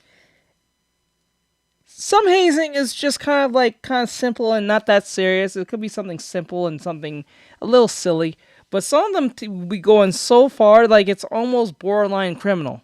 It'll be borderline criminal shit. Yo, Ryan. Yes. You in charge? You said. Still haven't found out who's in charge? Might want to ask our house dad. Where's he at? Summit. Working at Summit. Summit, that's cool. So, That's crazy. So, boy lost his voice. I bet he's one of the drill sergeants. Basically, one of the foot soldiers in this operation to make sure if anybody steps out of line during this hazing that they face very dire consequences. I mean, man, like, my question is it ever really that serious? Oh, yeah. Obviously. Yeah, lieutenant's coming. Okay, cool. Yeah. Definitely figure out why you wouldn't let me pass you initially. Questionable. Yeah. I get it. So awkward, man. So awkward. So my name's Lieutenant Carlson, University of Police Department. Who's in charge of the house? Our house dad's at Summit. Okay, we need him now. I didn't know their leader was called a house dad. That is something new I'm learning here. He's at Summit. Okay, can we get him? How old is this house dad? For any frat bros in the comment section, let me know. Have you ever had a house dad? And how old was he? Because I'm sure as hell not going to be calling another 21-year-old my frat dad or any dad of any sort. That is crazy. Here's the deal. From what I'm being told, this is like shutting down chapter type stuff. I need to start talking now. It's 1 o'clock. Yeah, that's fine. I need to talk to people. You call Summit. Can I call Summit? Yeah. So they were all in a room, dark, wet, with shit all over themselves. Not literal shit. I don't know. Standing in the room dark, frozen, at 1 a.m. in the morning. Again, these hazing rituals have gone too far. Yep. I'm not calling Summit. I have no contact with Summit. You're not being very helpful. No, nobody in here has any way to contact. You know what's crazy is they're literally still in the room. They've not came out of the room yet. He's right. They never left the room. They're still standing in there. They never came out. They're still standing in that room. This is weird, bro. They're still in the fucking... Actual law enforcement officers are here, and all of these weirdos are still stuck in the room, not moving. They're still trying to do this ritual. This just goes to show you how deep the rabbit hole gets with our supposed future leaders and politicians and CEOs. You wonder why shit is the way it is. Guy that's in charge of this house. This is all going in the report, so we're only making the situation that much worse. I have no contact. Okay, we need to find somebody that does. No one does. He's a house dad. Aren't you all supposed to have contact with him? I never see him. Okay, what's going on with bro's voice? I'm pretty sure they made him drink something. Either he's sick or they made him drink something that makes his voice sound that hoarse. Why does your voice sound like that? What's his name? Eric. Eric, you don't know his last name? So the house leader's or house dad's name, Eric. Who is this Eric? As far as I can tell based off of my cursory research, he was the house dad off-site during this raid, so he was not arrested. However, this guy right here, being non-compliant, his name is Joseph Gaia, and he was actually arrested. His mugshot right here, 21-year-old Joseph Gaia of Riverdale, blocked the doorway of the basement even after being asked to move several times. Authorities in Iowa found 56 pledges, literally 56 individual people blindfolded in the basement of a 56? fraternity house. Guys, gals, if you ever have children and they ever want to join a frat house, please save their souls and tell them no. No. I would say fuck no. Is this just and I know if you join these things, you get more connections and things get better for you, I guess. I think that's how that works, why people join these things. Because when you join them, I guess the frat house has good connections to, like, whatever you're trying to, like, whatever industries you're trying to get into, like tech industries, politic type industries and shit like that. But, like, I think this is how they get in. They blackmail you with this insane shit, especially if you become something or someone. And then they use this against you over time, especially if you're in the same sorority. They use that to find things about you. Yeah. might be one of the ways that they have to join in secret. Is anyone in here that needs medical attention? Is anyone here that is against their will? Is there anyone here who is not participating in this, i.e. a leader? Is there anyone with any sort of physical injury? Bro, they're like all bots, sheep, NPC. They don't even know how to answer individually. They're all, mind you, these are all people at least at the age of 18 and above. All of them, fully legal grown men, standing in a dark room, covered in random coats of inconspicuous liquids. And all of them are just standing there as if they have no minds of their own. Hive mind type shit. No. Oh, that is scary. Here we have another shot. Oh my god. What's all over you guys? Just water. Just water? Just water? Just water? Oh my god. And they're all shirtless. That makes it even worse. Like, they're all shirtless, just standing in this dark room. And it's like, it's, oh my god. That dude's Thai. Man, this right here, if this guy ever becomes a politician, he's automatically compromised. These are the types of individuals, the frail minds in society that are easily influenced, corrupted, and once in positions of power, easily lobbied, threatened by shadow orgs out there to pass laws on their behalf that end up f***ing us over in the long run. As for why he has this tie around his neck, I guess we're gonna find out now. I'm not sure if someone. You? Come here. It's Marina. Crazy. What does it look like? Nope, you're gonna stand right over there. Why? Because I'm telling you to. It's my house. It's your house. You're responsible for everything that happened today. So, okay. Check in. Well, I now see why he was arrested. Right there. Yeah, an idiot. Yeah, man, this is just sad. That looks like blood, is it? Shine your light. Bro, what's going on with your voice, guy? Blood? That's what I'm asking. I'll taste it. No. Okay. You want to taste it? What kind of yeah, man, I 100% see why this guy, again, Joseph, was arrested. Do you see why we're here? Why we're asking questions? I don't know. You got the wrong guy. Bro, none of them are saying they're brainwashed. They're all brainwashed. This is going in a report. The University of Iowa is going to see this. Okay. And with the stuff going around across the country, students dying from hazing events, I'm not saying it's to that level. As you can see here on screen now, it says 4 Penn State fraternity brothers sentenced for pledges, hazing death. And as this cop is continuing to talk to him, you can see many, younger men in colleges and these fraternities trying to, fit in and be cool and trying to go with the flow have died by trying to, attend these hazing events. And many of them end up dying or permanently injured. And I just gotta say, it's not necessary. Go to college, get your degree, have fun, party, do what you want. But if you're so desperate to the point to where you want to join a frat house like this, and one of the stipulations is being half naked in conspicuous liquids 1 a.m. in the morning, probably sleep deprived and getting yelled in the face, like, it's not necessary, man. God knows what these guys were doing in that basement, in a basement. It's ridiculous. Someone said, this is creepy and weird AF. These fraternities are into odd rituals. Another person said, man, I would be so disappointed if my son was involved in this weird stuff. Yep. But odds are it's a family tradition. The dad probably did the same thing when he was his son's age. You never know.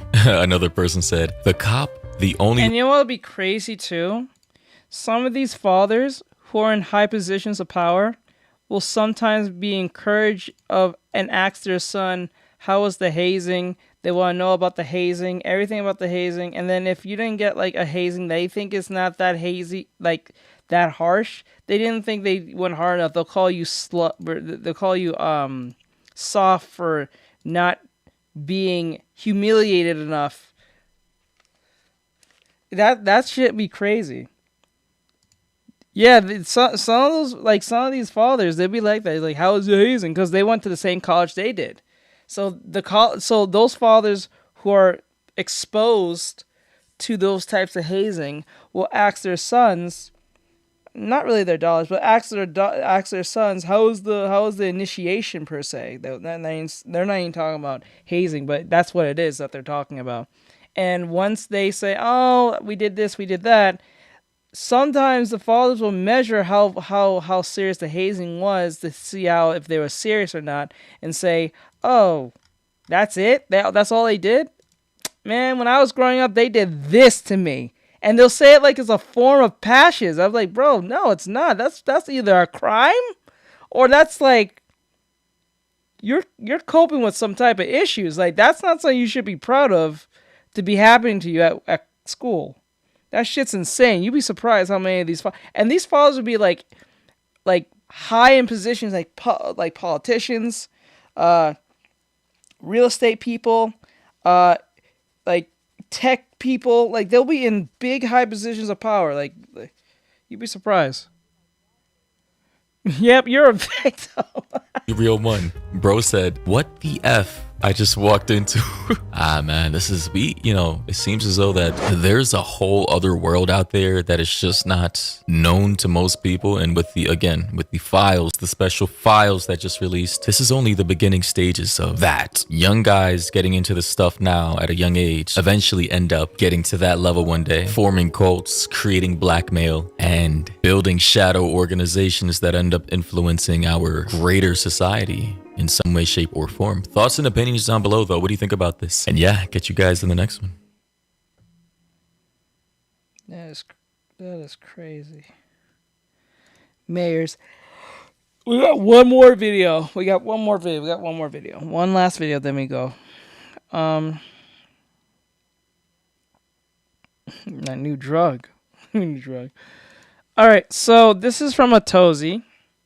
And it says 4 kids went missing because they met strangers on Roblox. So yeah. 4 different children went missing within the span of just a few weeks in January of 2026, with every story potentially pointing back to the same thing. They met strangers on Roblox. And while 3 of these children were eventually found safe, the 4th and most recent case is still unresolved, which is the main reason I'm making this video, in the hope that more information gets out there so these cases receive more attention. And with that being said, I'll lay out everything that's publicly available in case anyone has any details, no matter how small they may seem, that could actually help move things forward. And I'll make sure the appropriate contact information is both on screen and down in the description down below. But the first story that grabbed national attention started on a Monday morning in Southwest Philadelphia. Jamez Cartwright, who is 18 years old, walked out of his house around 7 in the morning. Jamez. What kind of name is that? Jamez.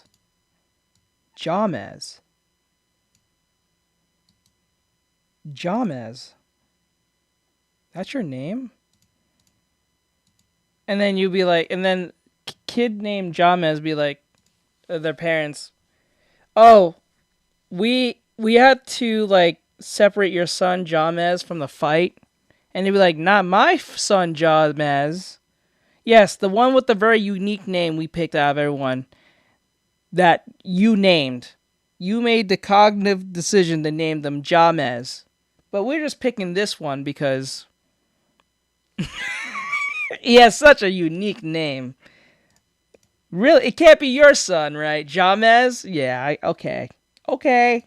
On January 12th, supposedly heading to Hardy Williams High School like he did every other weekday. Except this time, he never showed up. His mom figured something was off when the school day had ended and she hadn't heard from him. And when she reached out to the school, they confirmed that he never made it to class that day. So that's when she filed a missing person report and things started getting really weird. So the next day, roughly 24 hours after he disappeared, his friends managed to track his phone through the iCloud, and his location pinged in San Diego, California. Yes, the teenager was just in Philly, but now the next day it's pinging in California. Well, that's not on the way to school. That's on the other side of the country. Holy shit. Bro was in Philly, and somehow in 24 hours he got to California. Bro was in Philly. And he got all the way to Santiago to California. No, this is just like he was on Roblox. He somehow managed to find someone to get him to, or I don't know where he got the money from. Like, how?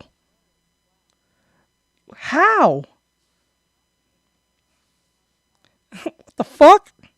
Guy left for school, then crossed the whole map. But here's the part that makes even less sense, because Jamez didn't have any form of ID on him, he had no money or income, and according to his family, he had never traveled outside of Philadelphia in his entire life. So how did he had no wait, hold up. Go back. An 18-year-old Jamez didn't have any form of ID on him, he had no money or income, and according to his family, he had never traveled outside of Philadelphia in his entire life. So how did an 18-year-old with no resources somehow end up across the country in less than a day? Well, the most plausible way would have been by plane. But again, he had no ID. But the Black and Missing Foundation, which is a nonprofit that specifically focuses on finding missing people of color, got involved pretty quickly, and they mentioned that the evidence was pointing towards that Jamez potentially was in contact with an older person through Roblox. Now, it is worth mentioning. But how though?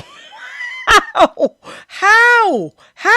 Here that even though that Jamez is 18 years old, he's still a high schooler, and his family has stated that he has an intellectual disability, which meant that he could be more vulnerable. So he's slow. The man's slow. He knows how to use Roblox. He's 18, and he somehow got from Philly all the way to... Don't sound slow to me. He's one of those high-functioning. He sounds high-functioning to me. I bet you can beat a game of chess with those people in Walmart. I'm telling you right now, there's no way. There's no way. He can't be that slow. No. This can never get out.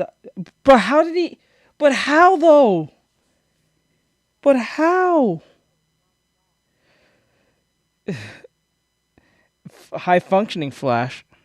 To someone trying to manipulate or take advantage of him online. But the foundation suggests that he might have been lured through a platform, but at that point, nobody had actually confirmed that. It was simply the most likely explanation based on the evidence they had. So, I mean, my question then is, did they somehow sneak him onto some sort of like cargo plane? Or did they sneak him onto like a private chartered plane? Like, how did they get him to California within one day? And then the other thing is crazy. Like, why would his phone still be on him if this was a kidnapping? This one's really confusing. But for at least 3 days, Jamez's family and community members were scrambling to piece together where he might be and who he could be with as the weight of the situation really set in. Then, around January 16th and 17th, the family announced that Jamez had actually been found in California, and that most importantly, he was safe. His mom put out a statement thanking everyone who helped search for him, and also mentioned that they were still working with the police to understand what went down during his disappearance. So currently, there's a lot of unanswered questions right there. But while Jamez is... Who's ever kidnapping these people to get... Well, I don't even say the word kidnapping, because he consensually went. Like, who's ever getting these people to do this? You instead of taking random people... Hey, Mighty. Instead of taking random people But that's the thing. Like, if they put more, I don't know. If you're gonna be doing this, might as well give a service on how to get people to point A, point B. You're better off being a service. Somehow you got one person across the map within 24 hours. That's crazy. Story is unfolding, something uncanny similar was happening thousands of miles away in Mexico. Because on January 9th, 3 days before Jamas disappeared, two sisters named Sabrine and Mary walked out of their house in Neza, state of Mexico, and never came back. Sabrine was 10 years old, while Mary was 16. And based on security camera footage from neighbors, they left early in the morning, carrying backpacks with clothes, their cell phones, and their savings and cash. When their parents realized they were gone and tried calling them, both of their phones were turned off, which immediately set off the alarm bells. The family then reported them missing, and during the investigation, one detail kept coming up. Both girls had been spending a whole bunch of time playing online games, specifically Roblox and Free Fire. I hadn't heard about Free Fire until now, but it's kind of like a PUBG. I'm telling you, like, yeah, Free Fire, I didn't really hear, I know what that is. It is like a PUBG clone. It's like a, I want to say anime, but it has that anime elements. It's a PUBG clone. Like, I think there's a phone version, but I think it's also on Steam. Knockoff that's very popular amongst kids in South America. Their parents had assumed they'd been playing with friends or people they knew, but authorities started digging deeper and they started looking into whether someone they met online convinced them to leave. But on top of that, there was apparently some family drama right before they disappeared. So one day earlier, Mary had gotten a tattoo on her leg, and that's when her parents found out. They had a conversation about it, and suddenly she was gone the next day. But the parents insisted that it wasn't like a huge blow up or anything. How did your kid get a tattoo out? You know it. According to Mary's mom, she told her daughter not to worry and just come home, trying to make it clear that she wasn't in trouble. But obviously, when two kids disappeared the next day, people start trying to connect the dots. Mexican authorities started following leads, and their cyber unit started picking up. Yeah, I heard of it.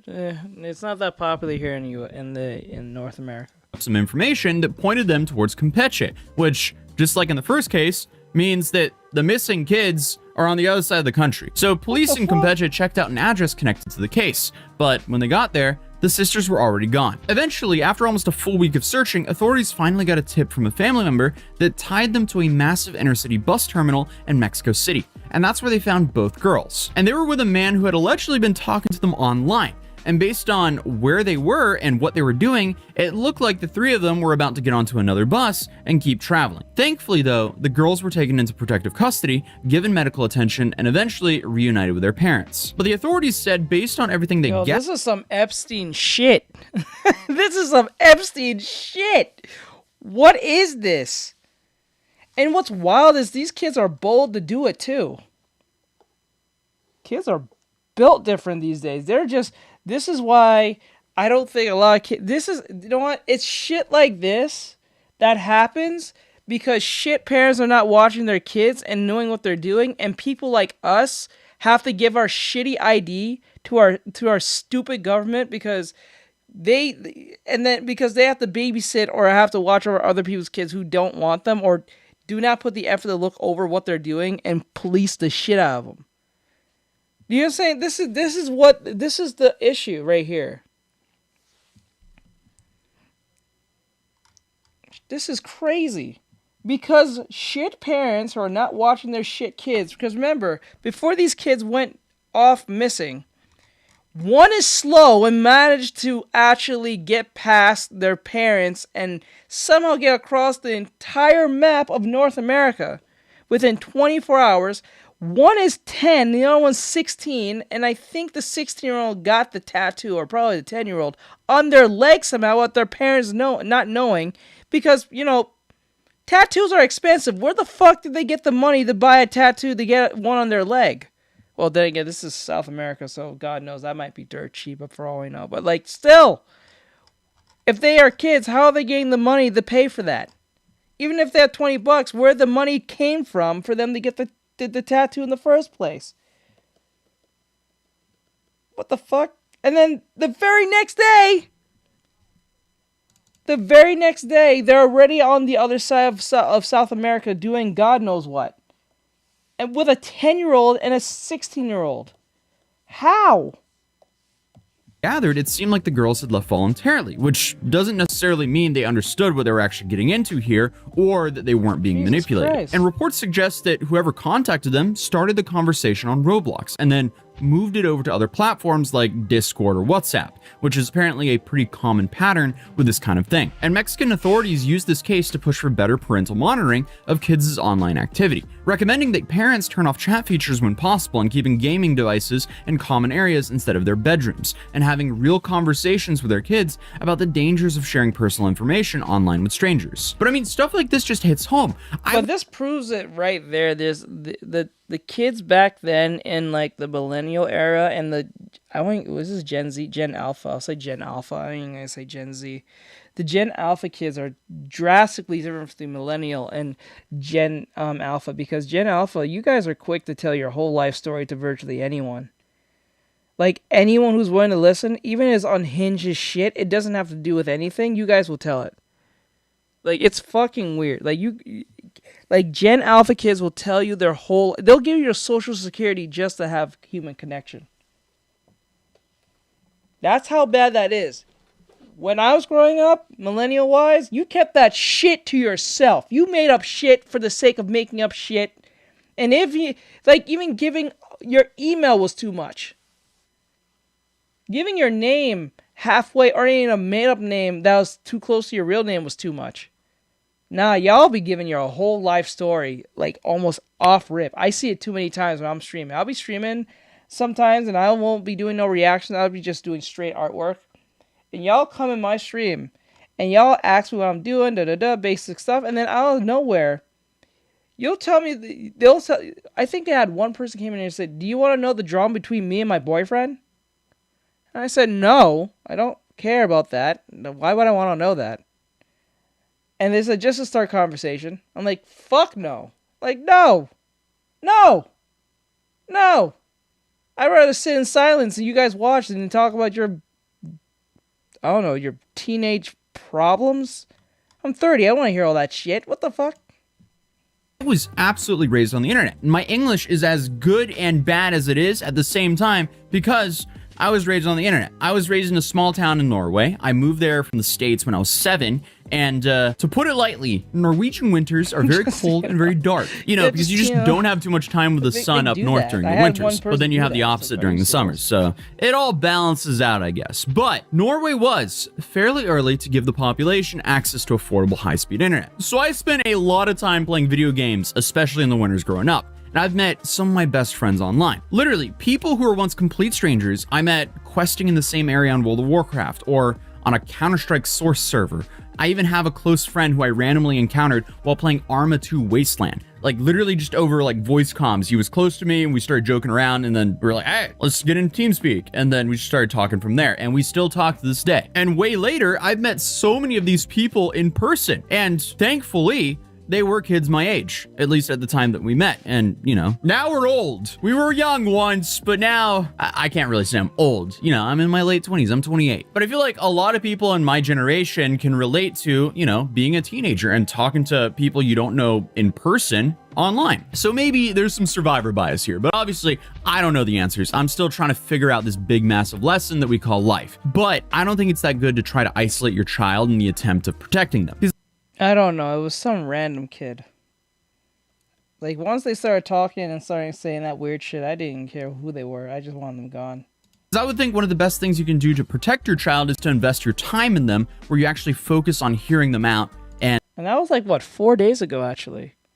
When I think of it, it was like 4.5 days ago. And, you know, you make sure that it's a safe space for guidance and mentorship. Because if you have a great relationship with your kid, there's a higher chance that they'll actually talk to you about what's going on in their life, who they're trying to meet up with, who they're talking to, and what their plans are. But it's tricky because I guess you just have to balance on the fine line between wanting your kid to be as social as possible with others through their passions and them not getting trafficked across the country. Yeah, good luck, all my parents out there. We just have to try our best. Because one thing I thought of now that I feel like we kind of scathed, at least the people in my generation. The younger kids now have to start worrying about this. Because in like 2012, when I was using Ventrilo, TeamSpeak, and Skype, I could hear the people Ventrilo. I was talking to, and I could hear that they were somewhat around my age because, you know, we were just a bunch of squeakers back then. Now, in theory, you could have some sicko use AI to appear on camera as a kid. The future is definitely going to be one massive landmine. But moving on to the third case. This one stands apart from the others, as it still, unfortunately, does not have a resolution.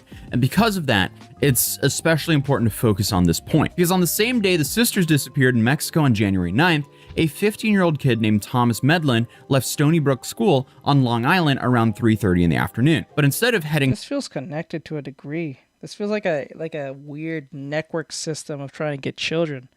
Some Epstein Files ass shit. Home like usual, people saw him running towards the Stony Brook train station, and he apparently caught a train to Manhattan. Surveillance cameras caught him at Grand Central Station a couple hours later, around 5:30 in the evening. And through video footage and cell phone data, police were able to trace Thomas's path through the city, and they determined that his last known location was on the pedestrian walkway of the Manhattan Bridge at around 7:09 that night. And the Manhattan Bridge connects Lower Manhattan to Brooklyn and crosses over the East River. But at 7:09, 3 minutes after he was spotted on the bridge, Thomas's phone went dark. And then at 7:10, a surveillance camera near the bridge recorded what looked to be a splash of water. But according to police, Thomas was never seen walking on that bridge through any of the pedestrian exits. So Thomas's mom, Eva Yan, told reporters that she believed her son had gone into the city to meet someone he connected with through Roblox. Though she also said this was completely unlike him and that he's never just up and left like that before. His dad also said the same thing. This feels like Weapons. If you ever seen the movie Weapons, that's what it feels like. This feels like I watched the movie of Weapons, but it's like on a more grander scale. That's what this feels like. Like a bunch of kids just leaving their homes for no apparent reason. Now that was under the idea of the supernatural, but still, this feels like Weapons. I don't know why. That he couldn't understand why Thomas would do something like this. But the family organized search parties, checked homeless shelters, reached out to anyone who might have any information, especially as the brutal winter weather started hitting New York. Because obviously the Northeast has been hit with back-to-back blizzards since then. But then, police released an update that changed the whole story. After getting court orders and search warrants for Thomas's social media, gaming profiles, and electronic devices, investigators did a full forensic examination of everything, and according to Suffolk County Police Department, they found no evidence that any online platform, including Roblox, was connected to the disappearance. Also stating there was no indication of criminal activity, and that the police said they've been keeping Thomas's family informed on their findings and that they were continuing to work with other law enforcement agencies to try to bring some kind of closure. And as a part of that effort, they also shared Thomas's physical description in hope that it would help someone recognize him. So, he's 15 years old, from St. James, Long Island, New York. He's about 5... This is weird. The oldest person so far was 18. The youngest one was 10. The other two was either 16 or 15, close in age. There is something going on here. It's between people the ages of 18 to 10 years old. This is weird. This is fucking... And then what's weird about it, these kids are voluntarily going. Unless they're sharing pictures of themselves... Unless they're sharing pictures of themselves, and then when they share pictures of themselves, probably very bad pictures of themselves, the person's saying, well, we're going to share this to all your family and friends, and if you don't come to us, we'll share it. True.